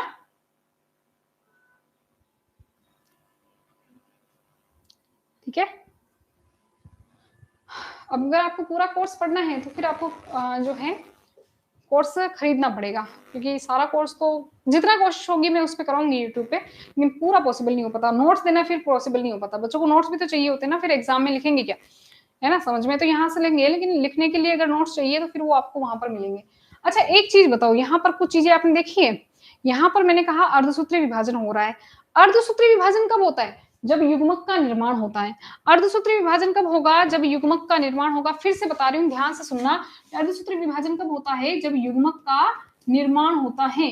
युग्मक का निर्माण के समय जो है वो अर्धसूत्री विभाजन होता है। अब अर्धसूत्री विभाजन क्या है, समसूत्री सब समझाऊंगी, टेंशन मत लो। अर्धसूत्री विभाजन कब होगा, जब युग्मक का निर्माण होगा। ठीक है ना। उसके बाद में ये दोनों तो युग्मक क्या हो जाएंगे, मिल जाएंगे, यानी निषेचन की प्रक्रिया हो गई। अब यहाँ पर जो युग्मनज बनेगा, इस युग्मनज को अपन क्या कहेंगे, इसको हम जो है, ये यहाँ पर जो युग्मनज बना है, तो बताओ एक चीज बताओ, अगर मान लो शुक्राणु के अंदर कितने गुणसूत्र है, 23 गुणसूत्र है। अंडाणु के अंदर कितने गुणसूत्र है, 23 गुणसूत्र है। तो ये दोनों के मिलने से यहाँ पर जो युग्मनज बनाएगा, अब इसमें गुणसूत्र कितने हो जाएंगे, 46 गुणसूत्र हो जाएंगे, है ना। और हमारी मानव की कोशिका में, एक कोशिका में कितने गुणसूत्र होते हैं, 46 गुणसूत्र होते हैं। और 46 गुणसूत्र अगर एक कोशिका में रखने हैं तो उसके लिए युग्मक जो हमने निर्माण करवाए हैं उसके अंदर कितने कितने होने चाहिए, आधे आधे गुणसूत्र होने चाहिए। इसीलिए कहा जाता है कि जब युग्मक का निर्माण होता है, ये सारी चीजें समझ में आ जाएगी, धीरे धीरे आएगी। अभी मैं ऐसे ऊपर से पढ़ा रही हूँ, ठीक है ना। तो यहाँ पर भी 23 गुणसूत्र, यहाँ पर भी 23 गुणसूत्र, दोनों ही मिलेंगे। तो यहाँ पर दोनों के मिलने से जब निषेचन की प्रक्रिया होगी तो युग्मनज बनेगा, और युग्मनज के अंदर कितने हो जाएंगे, 46। इसका मतलब ध्यान से सुनना, क्या मैं यह कह सकती हूँ कि हमारे जो युग्मक बने हैं, शुक्राणु और अंडाणु, ये दोनों के दोनों ही कैसे हैं, ये अगुणित हैं। कैसे हैं ये, अगुणित हैं। अगुणित का मतलब कि जिसमें गुणसूत्र जो है वो आधे नहीं, हम यूं कह सकते हैं कि जिसमें गुणसूत्र जो है वो सिंगल हो। सिंगल का मतलब समझाती हूँ कैसे, देखो ध्यान से सुनना इस चीज को, मैं यहां से रफ कर रही हूँ। बहुत सारे बच्चों को अगुणित और द्विगुणित में ही सबसे ज्यादा परेशानी आती है, और मैं वही चीजें क्लियर करना चाहती हूँ आपके। देखो ध्यान से सुनना, एक तो शब्द होता है अगुणित, क्या होता है, अगुणित, अगुणित शब्द आता है एक तो, ठीक है। और एक आता है द्विगुणित। आज कुछ नई चीजें सीखेंगे, पहले वाले वैसे भी वीडियोस खूब पढ़े हैं, अगर मैटर ही चाहिए होगा तो आप उसमें से भी पढ़ सकते हो, लेकिन आज कुछ नई चीजें सीखेंगे। क्या अगुणित का मतलब क्या होता है, द्विगुणित का मतलब क्या होता है। ध्यान से सुनिएगा मेरी बात, ये हमारी एक कोशिका है, और इस कोशिका में, हमारी एक कोशिका में होते हैं 46 गुणसूत्र, और 46 गुणसूत्र जो होते हैं वो जोड़ी के अंदर पड़े रहते हैं। ये इस प्रकार से जोड़ा बना बनाकर पड़े रहते हैं। ये एक गुणसूत्र का सेट हो गया, ये एक गुणसूत्र का सेट हो गया, ठीक है। तो ये सेट क्या हो गया, एक सेट हो गया, ठीक है, एक सेट हो गया। ये वाला जो है ये कौन सा हो गया, दूसरा सेट हो गया। इस तरह से टोटल जो सेट होते हैं वो कितने होते हैं, 23 जोड़ी। कितने होते हैं बच्चों, 23 जोड़ी। अगर 23 जोड़ी का मतलब, 23 जोड़ी बोल रही हूँ तो मतलब क्या हो गया, यहाँ पर जोड़ी का मतलब 2 हो गया, और 23 बोल रही हूँ, 23 जोड़ी का मतलब यहाँ पर टोटल गुणसूत्र कितने हो जाएंगे, 46 गुणसूत्र हो जाएंगे। अब ध्यान से इस बात को सुनना कि यहाँ पर टोटल गुणसूत्र कितने हो गए, 46 गुणसूत्र हो गए। अब मैंने यहाँ पर 2 शब्द लिखे हैं, एक तो अगुणित शब्द और एक होता है द्विगुणित शब्द। बच्चों को ज्यादातर ये लगता है कि अगुणित का मतलब आधे, द्विगुणित का मतलब डबल। ऐसा नहीं होता है, ध्यान से सुनिएगा। जब इस कोशिका में विभाजन होता है, कौन सा विभाजन, अर्धसूत्री विभाजन। अर्धसूत्री का मतलब कि अब अगर इसमें 46 गुणसूत्र हैं और इससे 2 कोशिकाएं मुझे बनानी है, तो 2 कोशिकाओं में गुणसूत्रों की संख्या मुझे कितनी रखनी पड़ेगी, 23 इसमें रखनी पड़ेगी और 23 इसमें। सभी बच्चों को इतना तो पता ही होगा, क्योंकि 11th में हम पढ़ चुके हैं, अर्धसूत्री और समसूत्री विभाजन पढ़ चुके हैं। अब मुझे यहाँ पर भी 23 कोशिकाएं रखनी है, गुणसूत्र रखने हैं, यहाँ पर भी 23 रखने हैं। इसका मतलब ये है कि इन गुणसूत्रों का आधा जो सेट होगा, अगर मैं इनको विभाजित कर दूं, इसको अलग कर दूं, इसको अलग कर दूं, इसको अलग कर दूं, इसको अलग कर दूं, तो इधर वाले गुणसूत्र को मैं अगर इसमें डाल रही हूँ, ये वाले गुणसूत्र जो हो गए, अच्छा जोड़े में नहीं रहेंगे ये, ठीक है ना, जोड़े में नहीं रहेंगे, ये चीज ध्यान रखनी, जोड़े में नहीं रहेंगे अब ये। अब ये सिंगल सिंगल जो गुणसूत्र है, जोड़ी का एक गुणसूत्र, ये पूरी की पूरी एक जोड़ी थी, इस जोड़ी का एक गुणसूत्र इसमें आ गया और इस जोड़ी का एक गुणसूत्र क्या चला गया, इसमें चला गया। अब इस कंडीशन में 23 गुणसूत्र तो इसमें आ गए, 23 गुणसूत्र इसमें आ गए। इसका मतलब है कि हम अब इस कोशिका को क्या कहेंगे, इसको हम क्या कहेंगे, अगुणित कहेंगे, अगुणित कोशिका कहेंगे। क्योंकि यहाँ पर देखो गुणसूत्र आधे तो हुए, लेकिन अगुणित क्यों कह रहे हैं यहाँ पर, क्योंकि आधे आधे तो हुए लेकिन सिंगल सिंगल चले गए, यहाँ पर सिंगल सिंगल गुणसूत्र इसमें चले गए। जबकि द्विगुणित का मतलब क्या होता है, जब दोनों ही गुणसूत्र साथ में पड़े हो, अगर दोनों गुणसूत्र साथ में है, दो दो के जोड़े में है, इसका मतलब तो टोटल कितने हो गए अपने पास में गुणसूत्र, 46 हो गए ना, टोटल 46 हो गए, क्योंकि यहाँ पर जोड़े के अंदर गुणसूत्र पड़े हैं। आगे बात समझ में ना। तो इसी वजह से इस वाली जो ये जो कोशिका है वो हमारी कौन सी हो जाएगी, द्विगुणित हो जाएगी, जिसमें गुणसूत्र पूरे होते हैं, बराबर गुणसूत्र होते हैं और सभी गुणसूत्र जोड़े में पड़े हो, उस कंडीशन को अपन क्या कहेंगे, द्विगुणित कहेंगे। जबकि अगर अर्धसूत्री विभाजन हो रहा है वो गुणसूत्र आधे आधे हो रहे हैं, आधे इसमें चले गए, आधे जोड़ी के इसमें चले गए, तब इस कंडीशन को अपन क्या कहेंगे, अगुणित। अब यहाँ पर ध्यान से सुनना कि इसमें अगुणित कौन सी कोशिकाएं होंगी और द्विगुणित कोशिका कौन सी होगी, मुझे फटाफट से आंसर करिए, फटाफट से आंसर करो। हाँ 2n से n बनेगा, वेरी गुड, सब आएगा सब आएगा।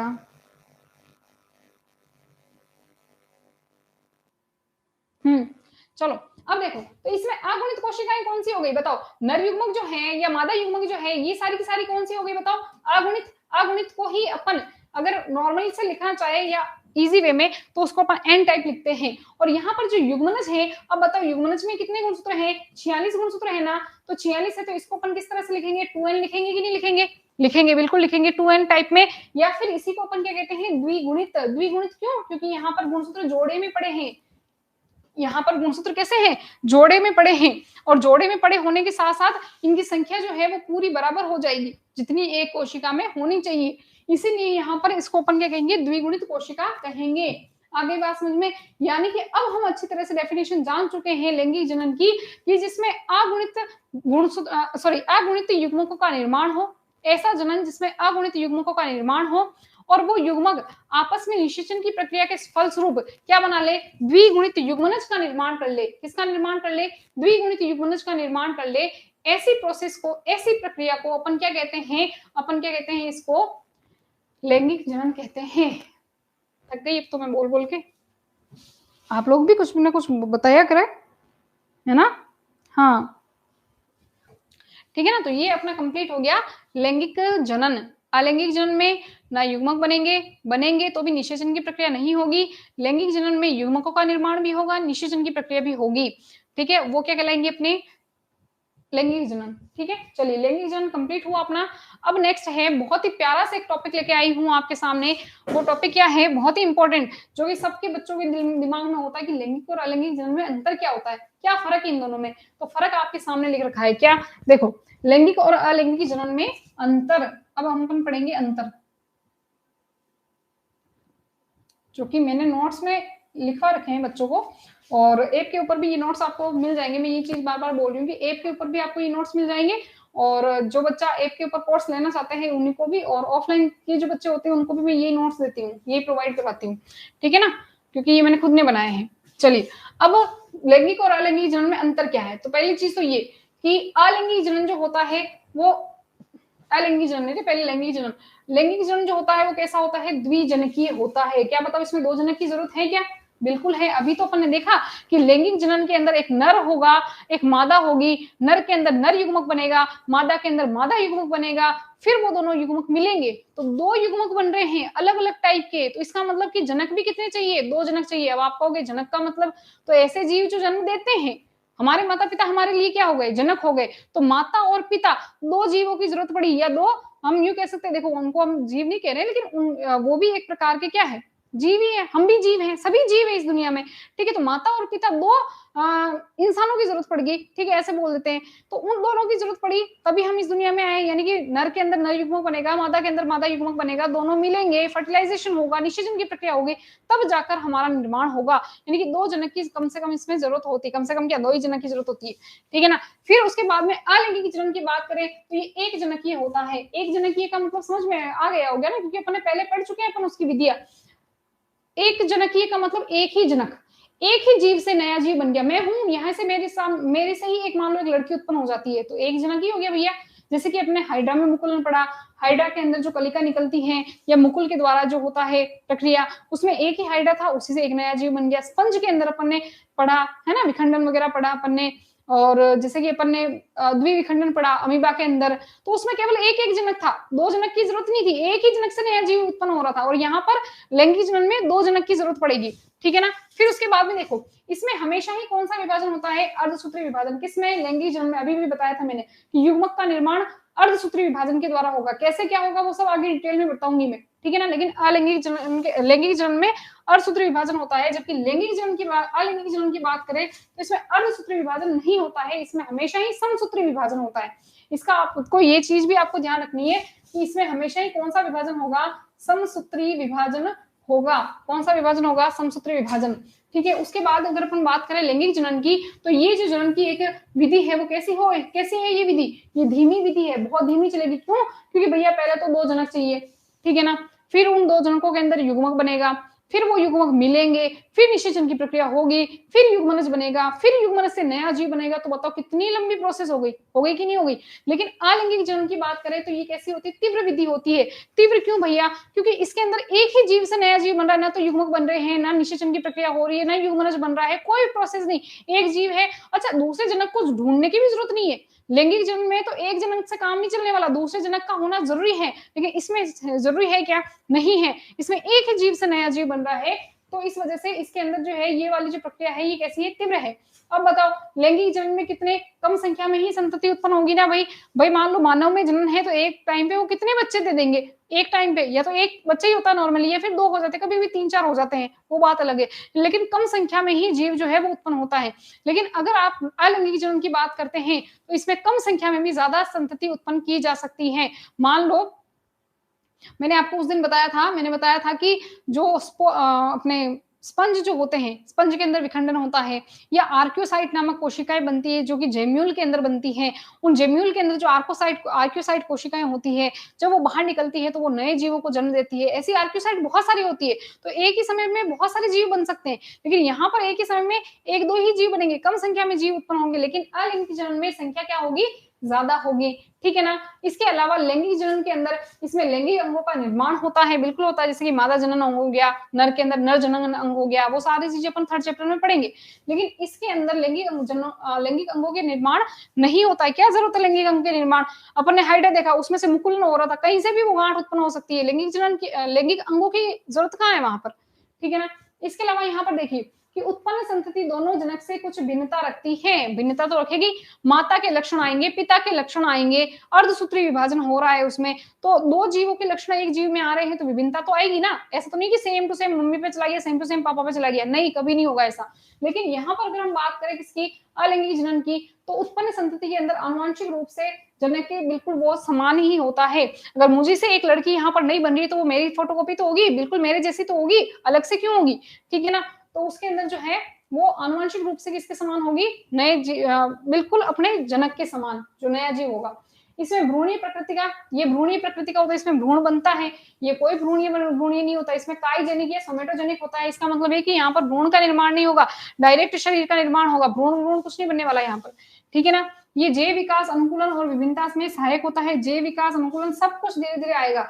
अनुकूलन क्या होता है, जैव विकास क्या होता है, ये सारी चीजें अपन धीरे धीरे करके पढ़ेंगे, एक साथ नहीं पढ़ाने वाली मैं, ठीक है। विभिन्नताएं तो आप जानते हो, कुछ ना कुछ वेरिएशंस आएगी, कुछ ना कुछ विभिन्नताएं आएगी, नई चीजें उत्पन्न होगी, क्योंकि लैंगिक जनन हो रहा है, दो जनकों के लक्षण एक जीव में आ रहे हैं, तो विभिन्नताएं तो आएगी। लेकिन यहाँ पर ये किसी में भी इसका योगदान नहीं होता, ना तो जैव विकास का मतलब धीरे धीरे जो विभिन्नताओं के फलस्वरूप आने वाला विकास है वो भी नहीं होगा, और ना ही विभिन्नताएं उत्पन्न होगी, ठीक है ना। इसमें युग्मक का निर्माण और निषेचन की क्रिया नहीं होती है, होती है, कैसे नहीं होती है भाई, अपन लैंगिक जनन पढ़ रहे हैं तो लैंगिक जनन में तो युग्मक का निर्माण भी होगा और निषेचन की प्रक्रिया भी होगी, ठीक है। जबकि अगर हम बात करें अलैंगिक जनन की, तो ना तो इसमें युग्मक का निर्माण होगा और ना ही निषेचन की प्रक्रिया होगी, ये चीज ध्यान रखनी है, ठीक है ना। इसके अलावा उत्पन्न संतति में अत्यधिक परिवर्तनशीलता पाई जाती है। जो नई संतति उत्पन्न होगी ना उसमें क्या होगा, चेंजेस आएंगे, लेकिन इसके अंदर कोई भी परिवर्तनशीलता नहीं पाई जाएगी, क्योंकि परिवर्तनशीलता कैसे आएगी, एक ही जीव से तो नया जीव बन रहा है, तो परिवर्तन तो कुछ आएगा नहीं,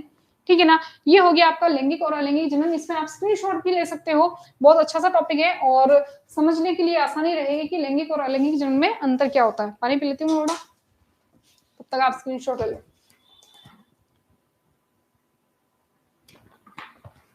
देखो बच्चों, यहाँ पर मैं शॉर्ट नोट्स लेके आई हूँ आपके लिए, सारे नोट्स यहाँ पर लाना पॉसिबल नहीं है, स्क्रीन के ऊपर कुछ इंपॉर्टेंट जो टॉपिक होते हैं वही मैं लेके आती हूँ। बाकी आपको डिटेल में नीट के नोट्स चाहिए, नीट की जो नोट्स चाहिए या फिर आपको 12th बायोलॉजी के नोट्स चाहिए, तो उसके लिए आपको ऐप डाउनलोड करना पड़ेगा और वहां पर आपको कोर्स परचेज करना पड़ेगा, ठीक है, क्योंकि आपको भी पता है इतना सारा यहाँ पर पॉसिबल नहीं हो पाता है। चलिए, अब बहुत सारे बच्चों को डाउट ये होता है कि मैडम ये सब तो ठीक है, लेकिन आप जो बार बार बोलते हो कि एक तो आता है अपने पास में समसूत्री विभाजन, एक तो आता है अपने पास में क्या, समसूत्री विभाजन, एक तो होता है अपने पास में समसूत्री विभाजन एक शब्द आता है, और एक आता है अपने पास में क्या, अर्धसूत्री विभाजन, एक आता है अपने पास में अर्धसूत्री विभाजन। ये दोनों ही विभाजन का मतलब क्या होता है और इसमें इन दोनों में अंतर क्या है, तो ये दोनों समझ लिए ना, तो बार बार जो शब्द आएगा समसूत्री अर्धसूत्री समसूत्री अर्धसूत्री, तो बच्चों को कोई भी डाउट नहीं रहेगा अगर एक बार आपने यहाँ पर ध्यान से समझ लिया तो, ठीक है। चलिए स्टार्ट करती हूँ मैं।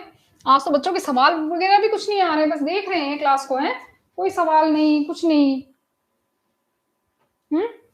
चलो कोई बात नहीं, जब आपके डाउट हो तो आप क्लास में भी पूछ सकते हो।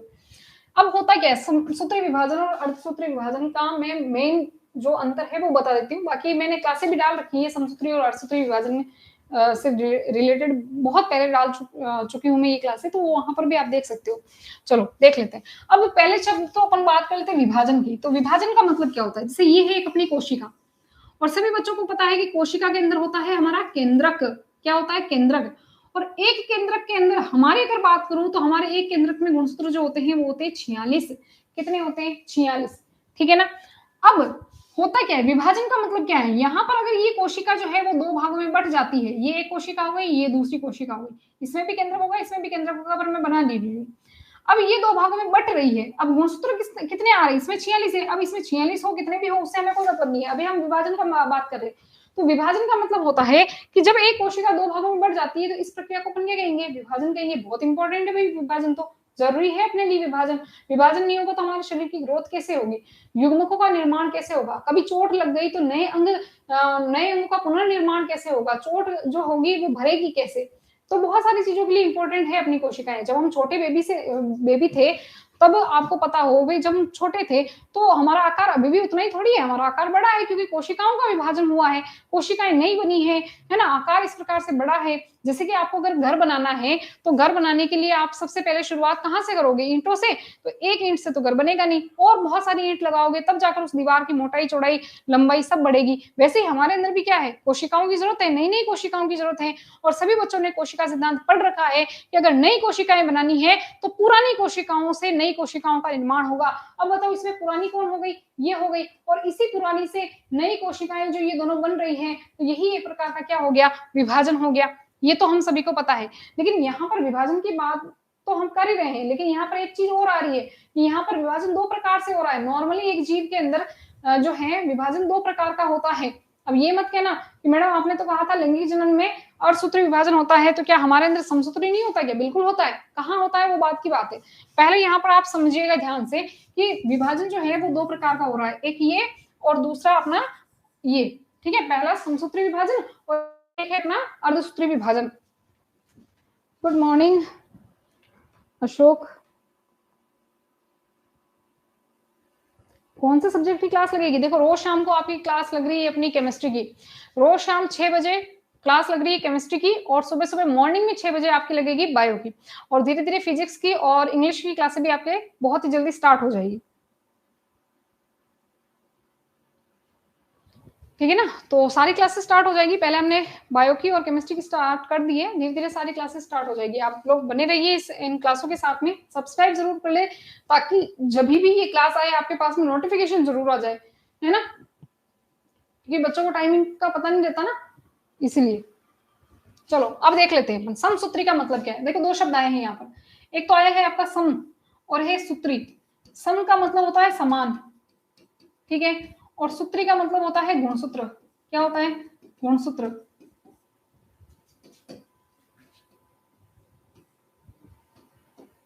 सम का मतलब समान और गुणसूत्र सूत्री का मतलब यहाँ पर गुणसूत्र। अब है क्या, इसका मतलब क्या, देखो ध्यान से समझना इस चीज को। मान लीजिए कि एक कोशिका है, ये हमारी ह्यूमन की कोशिका बना रही हूँ, और इस ह्यूमन की कोशिकाओं के अंदर जो है गुणसूत्र है कितने, 46। नॉर्मली कितने होते हैं, 46 होते हैं, ठीक है। इसमें होगा क्या, विभाजन। क्या होगा इसमें, विभाजन। विभाजन से कितनी कोशिकाएं बनेगी भैया, 2 कोशिकाएं बनेगी। कितनी बनेगी, 2। एक एक शब्द पे ध्यान देते जाना, एक एक शब्द पे, इसी से मैं अंतर निकालूंगी इनमें, ध्यान रखना। एक बार विभाजन हुआ, केवल एक ही बार विभाजन होता है इसके अंदर, एक ही बार विभाजन होता है, किसमें, समसूत्री विभाजन में। सम का मतलब होता है समान, गुणसूत्र, गुणसूत्री का मतलब गुणसूत्र। तो यहाँ पर एक कोशिका में विभाजन हुआ, एक कोशिका से 2 कोशिकाएं बनी। अब दोनों कोशिकाओं में गुणसूत्रों की संख्या कितनी रहेगी, फटाफट से आंसर करो मुझे, फटाफट से आंसर करो। अब मैंने आपको इतना बता दिया है कि समसूत्री विभाजन के अंदर एक कोशिका से 2 कोशिकाएं बन रही है, और समसूत्री विभाजन शब्द का मतलब क्या है वो मैंने आपको बता दिया है। तो अब मुझे प्यारे बच्चे ये बताएंगे कि अगर इसमें 46 गुणसूत्र है तो इन दोनों में गुणसूत्रों की संख्या कितनी कितनी होगी। फटाफट से आंसर करो, ऐसे मुंह मत देखो, बस आप सिर्फ देखने के लिए आए हो क्या क्लास।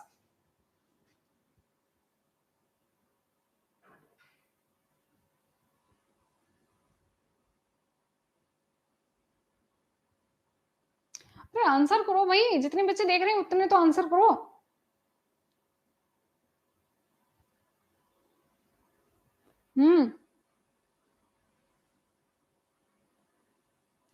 वेरी गुड अशोक, रानी, वेरी गुड। तो भैया यहाँ पर गुणसूत्रों की संख्या क्या रहेगी, समान ही तो रहेगी। यानी कि इसके अंदर भी कितने गुणसूत्र, इसके अंदर भी 46 गुणसूत्र हो जाएंगे, और इसमें भी कितने, 46 गुणसूत्र। ऐसा विभाजन जिसमें किसी कोशिका में विभाजन के बाद में नई कोशिकाएं जो बनती है, उन नई कोशिकाओं के अंदर गुणसूत्रों की क्या रहे, समानता रहे, या गुणसूत्र क्या रहे, समान रहे। ऐसे विभाजन को अपन क्या कहते हैं, समसूत्री विभाजन। अब मुझे एक बात बताओ, इस कोशिका को अपन क्या कह सकते हैं, जनक कोशिका कह सकते हैं कि नहीं कह सकते हैं। इस कोशिका को अपन क्या कहेंगे, जनक कोशिका। क्यों, क्योंकि ये जन्म दे रही है नई कोशिकाओं को, और जो नई कोशिकाएं बनती हैं उन्हें अपन क्या कह देंगे, पुत्री कोशिकाएं। क्या कहेंगे यहाँ पर, पुत्री कोशिकाएं। जो दो कोशिकाएं जो बनती हैं उनको अपन यहाँ पर क्या कहेंगे, पुत्री कोशिकाएं कहेंगे। यानी जनक कोशिकाओं में गुणसूत्रों की जो संख्या थी वो कितनी थी, 46 थी। जबकि पुत्री कोशिकाओं में भी गुणसूत्रों की संख्या क्या रहेगी, पिछली वाली जनक कोशिका के समान बनी रहती है। इसी वजह से इसको क्या कहा जाता है, समसूत्री विभाजन कहा जाता है। अब देखना, एक चीज ध्यान देना कि यहाँ पर विभाजन कितनी बार हुआ। देखो पहला पॉइंट तो ये कि यहाँ पर गुणसूत्र जो है वो क्या रहेंगे, समान रहेंगे। गुणसूत्र समान रहेंगे। यहाँ पर कुछ पॉइंट्स लिख रही हूँ, वो आप उतार सकते हो। गुणसूत्र हमेशा क्या रहेंगे, समान रहेंगे। विभाजन कितनी बार होगा बताओ, विभाजन केवल एक बार। कितनी बार, विभाजन केवल एक बार, केवल एक बार। और जब एक बार ही विभाजन हुआ है तो इसका मतलब ये है कि गुणसूत्रों की संख्या तो समान है, ठीक है। विभाजन केवल एक ही बार हुआ है, लेकिन विभाजन से हमेशा एक बात ध्यान रखनी कि जब एक बार विभाजन होता है तो एक कोशिका से कितनी बनती है, 2 कोशिकाएं। इसका मतलब है कि कितनी कोशिकाओं का निर्माण होगा, 2 कोशिकाओं का यहाँ पर निर्माण होगा। कितनी, 2 कोशिकाओं का यहाँ पर निर्माण होगा, ठीक है ना। केवल और केवल कितनी कोशिकाएं, 2 कोशिकाओं का यहाँ पर निर्माण होगा, ठीक है ना। इसके अलावा एक चीज और आपको ध्यान रखनी है कि ये विभाजन शरीर में होता कहाँ है, कौन सी कोशिकाओं में होता है। तो आपको ये ध्यान रखना है कि हमारे शरीर में 2 प्रकार की कोशिकाएं होती है। एक तो होती है कायिक कोशिकाएं, और एक होती है अपनी जनन कोशिकाएं या लैंगिक कोशिकाएं या जनन कोशिकाएं, आप उसको बोल सकते हो। तो ये दोनों, ये जो विभाजन है ये कहाँ होता है, ये कहाँ पर होता है भैया। तो देखिए ये वाला जो विभाजन है वो कहाँ होगा, अपनी कायिक कोशिकाओं में। कहाँ पर होगा, कायिक कोशिकाओं में होता है। अब कायिक कोशिकाएं होती कौन सी हैं, तो ये ध्यान रखना है कि कायिक कोशिकाएं हमारे शरीर की वह कोशिकाएं हैं जो हमारे अंगों का निर्माण करती है। जैसे मेरे हाथ की कोशिकाएं, मेरे माउथ की कोशिकाएं, पेट की कोशिकाएं, पैरों की कोशिकाएं, लीवर की कोशिकाएं, जितने भी हमारे नॉर्मली जो हमारे शरीर में अंग होते हैं, वो अंगों का निर्माण जो है वो जो अंगों का निर्माण जो करती है वो कौन सी कोशिकाएं, कायिक कोशिकाएं करती हैं। अब आप कहोगे फायदा क्या है इनमें समसूत्री विभाजन का, तो एक बात बताओ, अगर मान लीजिए कि मुझे हाथ पर यहाँ पर चोट लग जाए, क्या लग जाए, चोट लग जाए। अब चोट लगने से मेरी यहाँ की कोशिकाएं क्या हो जाएगी, नष्ट हो जाएगी, नष्ट हो गई। तो अब इसके आसपास की कोशिकाओं को कौन सा विभाजन करना चाहिए कि बिल्कुल सेम टू सेम कोशिकाएं बने, क्योंकि यहाँ पर सेम टू सेम कोशिकाएं बन रही है। ध्यान से सुनना, सेम टू सेम कोशिकाएं बन रही है ना, तो यहाँ पर कौन सा विभाजन होना चाहिए कि यहाँ की आसपास की कोशिकाएं विभाजन, क्योंकि आसपास की कोशिकाओं को विभाजन करना, ऐसा तो नहीं मेरे माउथ की कोशिकाएं यहाँ चलकर आ जाएगी, ऐसा तो नहीं है ना। यही की कोशिकाएं जो है आसपास में ही विभाजन करेगी, यही की आसपास की कोशिकाएं विभाजन करेगी, नई कोशिकाएं बनाएगी।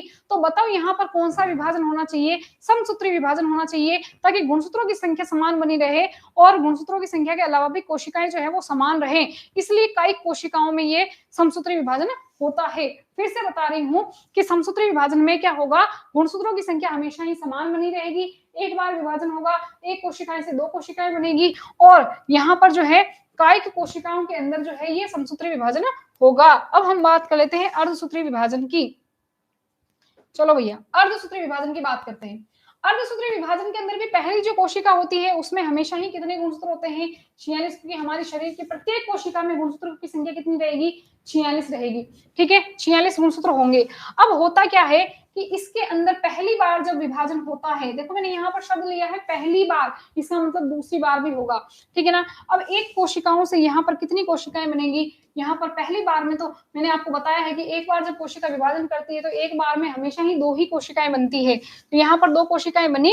लेकिन देखो यहाँ पर ध्यान से समझना कि अर्ध का मतलब क्या होता है, आधा, अर्ध का मतलब होता है आधा, और सूत्र का मतलब होता है गुणसूत्र। इसका मतलब है कि जब पहली बार कोशिकाएं बनेगी तभी विभाजन हो जाएगा गुणसूत्रों में, और गुणसूत्र जो होंगे वो कितने हो जाएंगे, आधे हो जाएंगे। और जब आधे गुणसूत्र हो जाएंगे तो यहाँ पर 46 की जगह यहाँ पर कितने कितने रह जाएंगे, 23 इसमें और 23 इसमें। देखो यहाँ पर ध्यान से सुनना, ये वाली कोशिका जो थी वो कौन सी थी, जनक कोशिका। ये कौन सी थी, जनक कोशिका। और इस जनक कोशिकाओं से जब पुत्री कोशिकाएं बनी तो पुत्री कोशिकाओं में गुणसूत्रों की संख्या क्या हो गई, आधी आधी हो गई।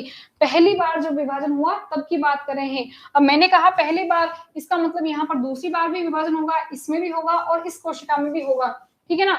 इस कोशिका से भी फिर से क्या बनेगी, आपकी नई कोशिकाएं बनेगी। क्या बनेगी, नई कोशिकाएं बनेगी। और नई कोशिकाएं जब बनेगी, यहाँ पर भी एक कोशिका ये बन गई, एक कोशिका ये बन गई, इससे दो कोशिकाएं, और फिर से इससे भी कितनी कोशिकाएं बन गई, दो कोशिकाएं बन गई। तो अब दोनों के अंदर जो है कितने कितने गुणसूत्र रहेंगे बच्चों।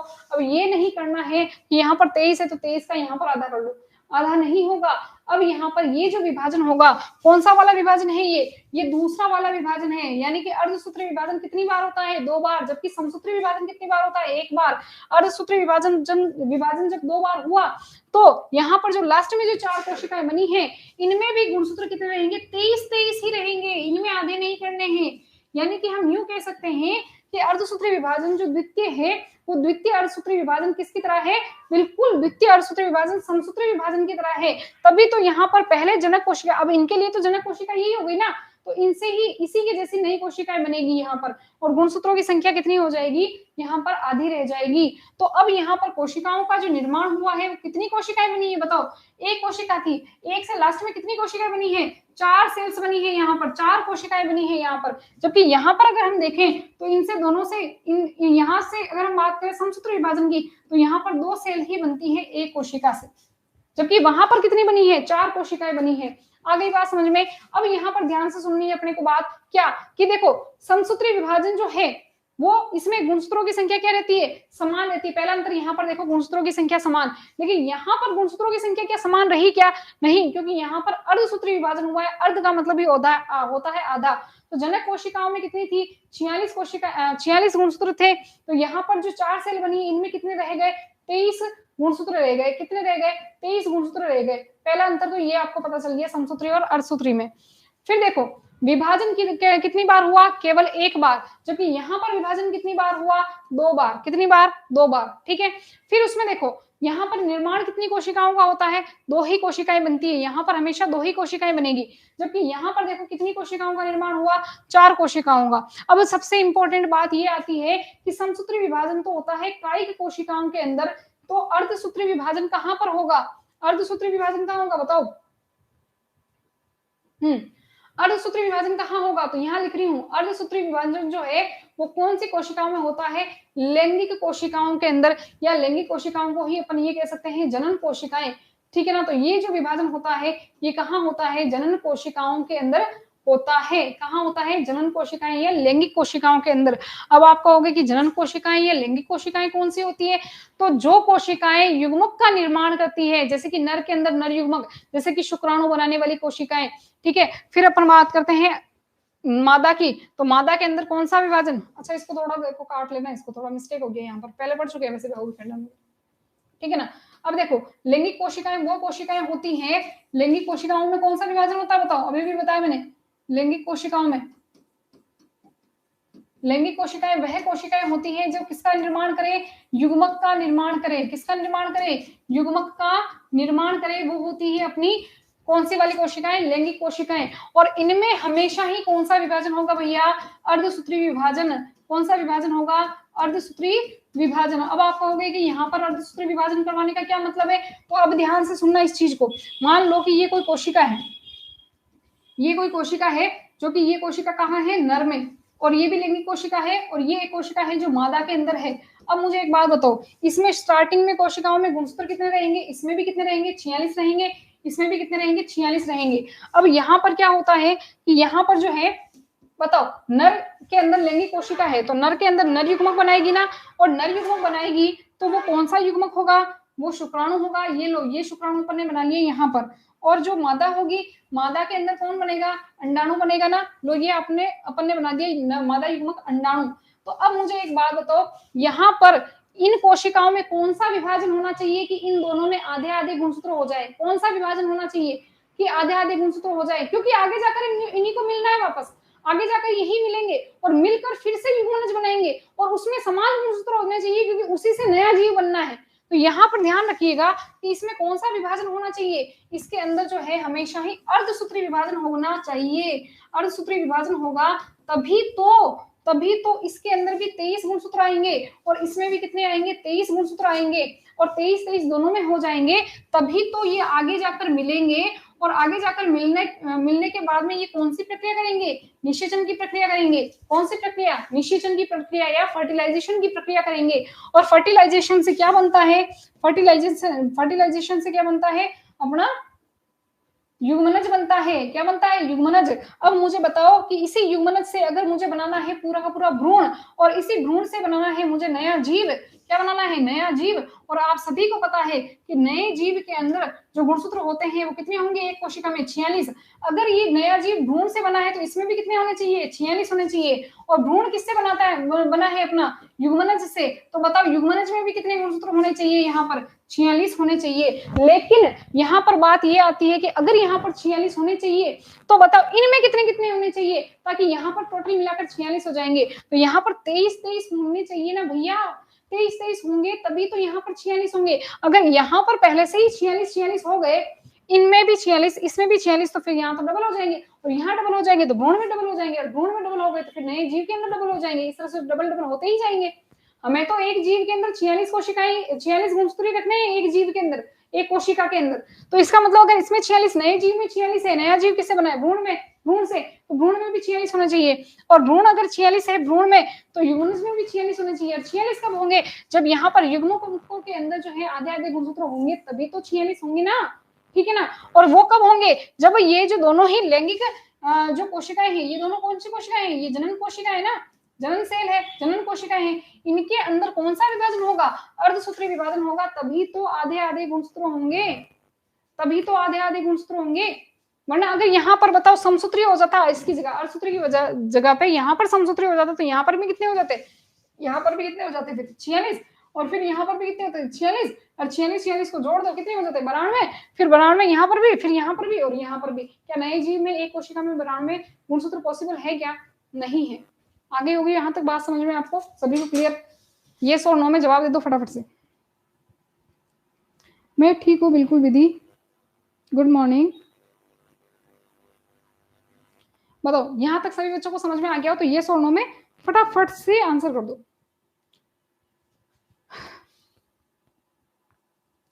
ये टाइम आपके लिए कंफर्टेबल तो है ना मॉर्निंग में?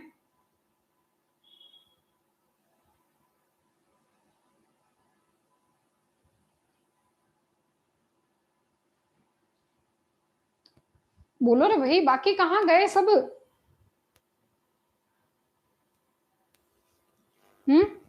देखते हो, बस क्लासों को देखते ही हो। ओके, सिर्फ एक बच्चे का आंसर आ रहा है, कुणाल का। यस, बाकी सब क्या कर रहे हैं, नींद निकाल रहे हैं? सुबह सुबह मॉर्निंग में ही 7:30 होने को आ गए भाई, अभी तो सभी उठ गए होंगे। ऐसा तो नहीं है कि नींदों में क्लास देख रहे हो। Very good, very good. चलिए, तो अपना फर्स्ट चैप्टर जो है यहाँ पर कंप्लीट हो जाता है, और क्योंकि इसमें से इतनी ही इंपॉर्टेंट चीजें थी और यही जानना हमारे लिए जरूरी था, वो चीजें मैंने आपको बता दी है। अब आपका जो कल की क्लास होने वाली है मॉर्निंग में 6 बजे, उसमें आपको हम क्या पढ़ाएंगे भाई, क्या पढ़ाएंगे, सेकंड चैप्टर क्लियर करेंगे, उसके बाद में थर्ड चैप्टर, फोर्थ चैप्टर, और इस प्रकार से अपने सारे जितने भी टॉपिक होंगे वो हम इस क्लास के अंदर क्लियर कर लेंगे। ठीक है ना? लेकिन फिर भी आपको जल्दी जल्दी पढ़ना है, पूरा कोर्स कंप्लीट करना है। लाइव टेस्ट सीरीज वगैरह, लाइव क्लासेस वगैरह, अगर आपको सारे सब कुछ चाहिए, नोट्स चाहिए, तो उसके लिए आपको ऐप डाउनलोड करना पड़ेगा। और ऐप के ऊपर बहुत ही कम पैसे हमने रखे हैं, बहुत ही कम फीस रखी है। हमारी ऑफलाइन की जो फीस होती है उनसे तो बहुत ही ज्यादा कम फीस रखी है बच्चों के लिए, क्योंकि बाहर के बच्चे यहाँ नहीं आ सकते। बहुत सारे बच्चे कहते भी है कि भाई कि हम वहां पर आकर कोचिंग करना चाहें, लेकिन यहाँ पर नहीं आ सकते, बहुत ज्यादा बाहर के बच्चे होते हैं। तो उनके लिए हमने ऑनलाइन कोर्स जो है वो शुरू किया है पिछले साल से ही, और पिछले साल का रिजल्ट भी हमारा ऑनलाइन का बहुत अच्छा रहा है। ये तो कोई कहने की बात है ही नहीं वैसे भी, क्योंकि हमेशा ही बेस्ट रहा है रिजल्ट, आगे भी रहेगा। और कोई भी ये है कि कोई भी डाउट जो है आपका रहने नहीं देंगे, और ना ही आपका कोई भी कोर्स के अंदर कोई भी टॉपिक आपका छुड़वाया जाएगा। कंप्लीटली कोर्स, यहाँ तक कि नीट लेवल का हम पढ़ाएंगे, तो बोर्ड का तो सवाल ही पैदा नहीं होता कि उससे कोई बाहर क्वेश्चन आपका चला जाए।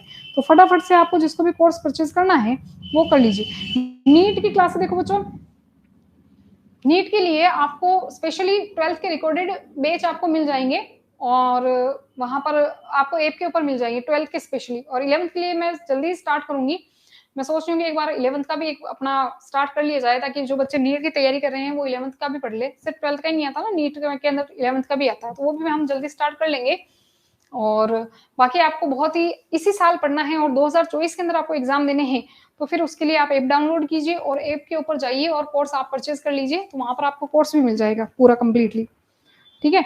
और बहुत ही अच्छे तरीके से जो नोट्स हैं वो नोट्स भी आपको मिल जाएंगे। ठीक है ना? मैंने जैसे पहले भी बताया है आपको, केवल और केवल आपको यहाँ पर कोर्स जो है मात्र आपको कितने रुपए में मिल रहा है, यहाँ पर केवल और केवल 999 के रुपए में आपको कोर्स परचेज करवाया जा रहा है। बाकी इतनी फीस कम में तो हम नोट्स भी उपलब्ध नहीं करवाते, लेकिन क्योंकि पीडीएफ के रूप में नोट्स भेजते तो हमारे भी इतना कोई प्रॉब्लम नहीं होती है। तो आप 999 सिर्फ मात्र फीस है, इसके अंदर आप अपना पूरा का पूरा कोर्स या पूरा कोर्स जो है वो परचेज कर सकते हो।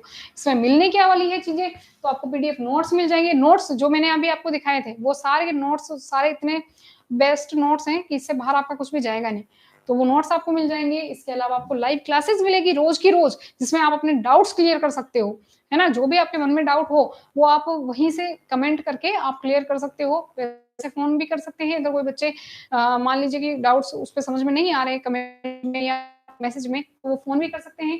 ठीक है? इसके अलावा टॉपिक वाइज आपको टेस्ट सीरीज मिलेगी, जितने टॉपिक आपके हो जाएंगे, पहला चैप्टर हो गया उसका टेस्ट सीरीज मिल जाएगी, सेकंड चैप्टर हो गया उसकी टेस्ट सीरीज मिल जाएगी।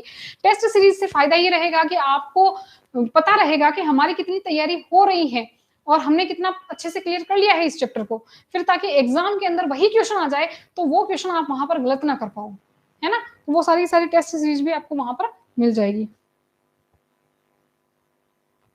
वेरी गुड राहुल, 12th में 88 नंबर आए, वेरी गुड। मैं आशा करूंगी कि इस बार के बच्चे जो हैं वो पूरे 100 में से 100 लेके आए।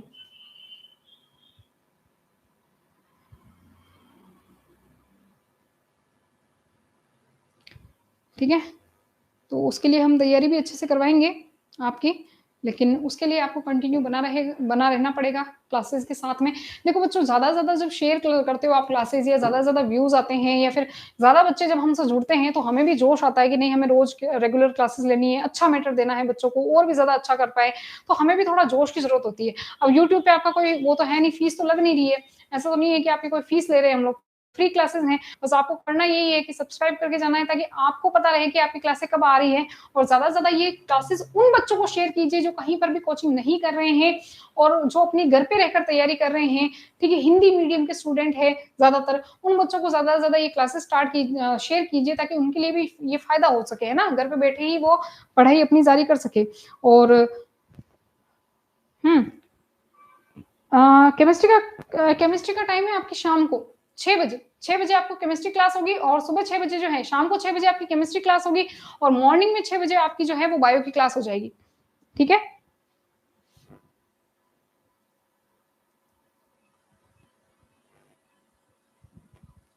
मॉर्निंग में 6 बजे आपकी बायो की क्लास होगी, शाम को 6 बजे आपकी केमिस्ट्री की रोज क्लास आ रही है। मेरे तो कुछ आंखों में प्रॉब्लम की वजह से आपने देखा ही होगा, जैसे फर्स्ट क्लास में आपने देखा होगा तो मेरी आंखें थोड़ी सूजी भी लग रही थी, है ना? तो आंखों में इन्फेक्शन की वजह से, वायरल इन्फेक्शन की वजह से मैं क्लासें नहीं ले पा रही थी। अब मैं कंटिन्यू क्लासें लूंगी और जितने भी अपने फ्रेंड्स हैं उन सभी को बता दीजिए आपकी सुबह मॉर्निंग में अपनी 6 बजे क्लासेस रोजाना कंटिन्यू रहेगी। आज का थोड़ा प्रॉब्लम हो गया था कि थोड़ा डेट में थोड़ी मिस्टेक हो गई थी, तो बच्चों को पता ही नहीं था कि आज से फिर से क्लासेस स्टार्ट हो चुकी है। लेकिन अब आपकी क्लासेस जो है वो कंटिन्यू बने रहेगी। सुबह मॉर्निंग में 6 बजे फ्रेश मूड में हम पढ़ेंगे, है ना? बहुत ही अच्छे से तैयारी करेंगे। डाउट्स जो है हम इसी क्लास में आपके वहां पर क्लियर करवा देंगे। फर्स्ट चैप्टर जो है, मैंने बताया था कि फर्स्ट चैप्टर आपका पूरा कंप्लीट हट गया है, इसीलिए मैंने कुछ ही चीजें इसमें से बताई है जो कि आपके लिए इंपॉर्टेंट रह सकती है। लेकिन अब सेकंड चैप्टर से आगे जितने भी, या सेकंड चैप्टर से ही हम जितने भी चैप्टर पढ़ेंगे वो बहुत ही डिटेल में पढ़ने वाले हैं। उनके साथ साथ कुछ नोट्स भी मैं आपके सामने लेके आऊंगी जो कि इंपॉर्टेंट होंगे और आप अपने नोट्स के अंदर उनको उतार सकते हैं। ठीक है? तो आज की क्लास में यहीं तक। Thank you so much. कल मिलते हैं फिर से मॉर्निंग में 6 बजे। ठीक है? उठ जरूर जाना लेकिन।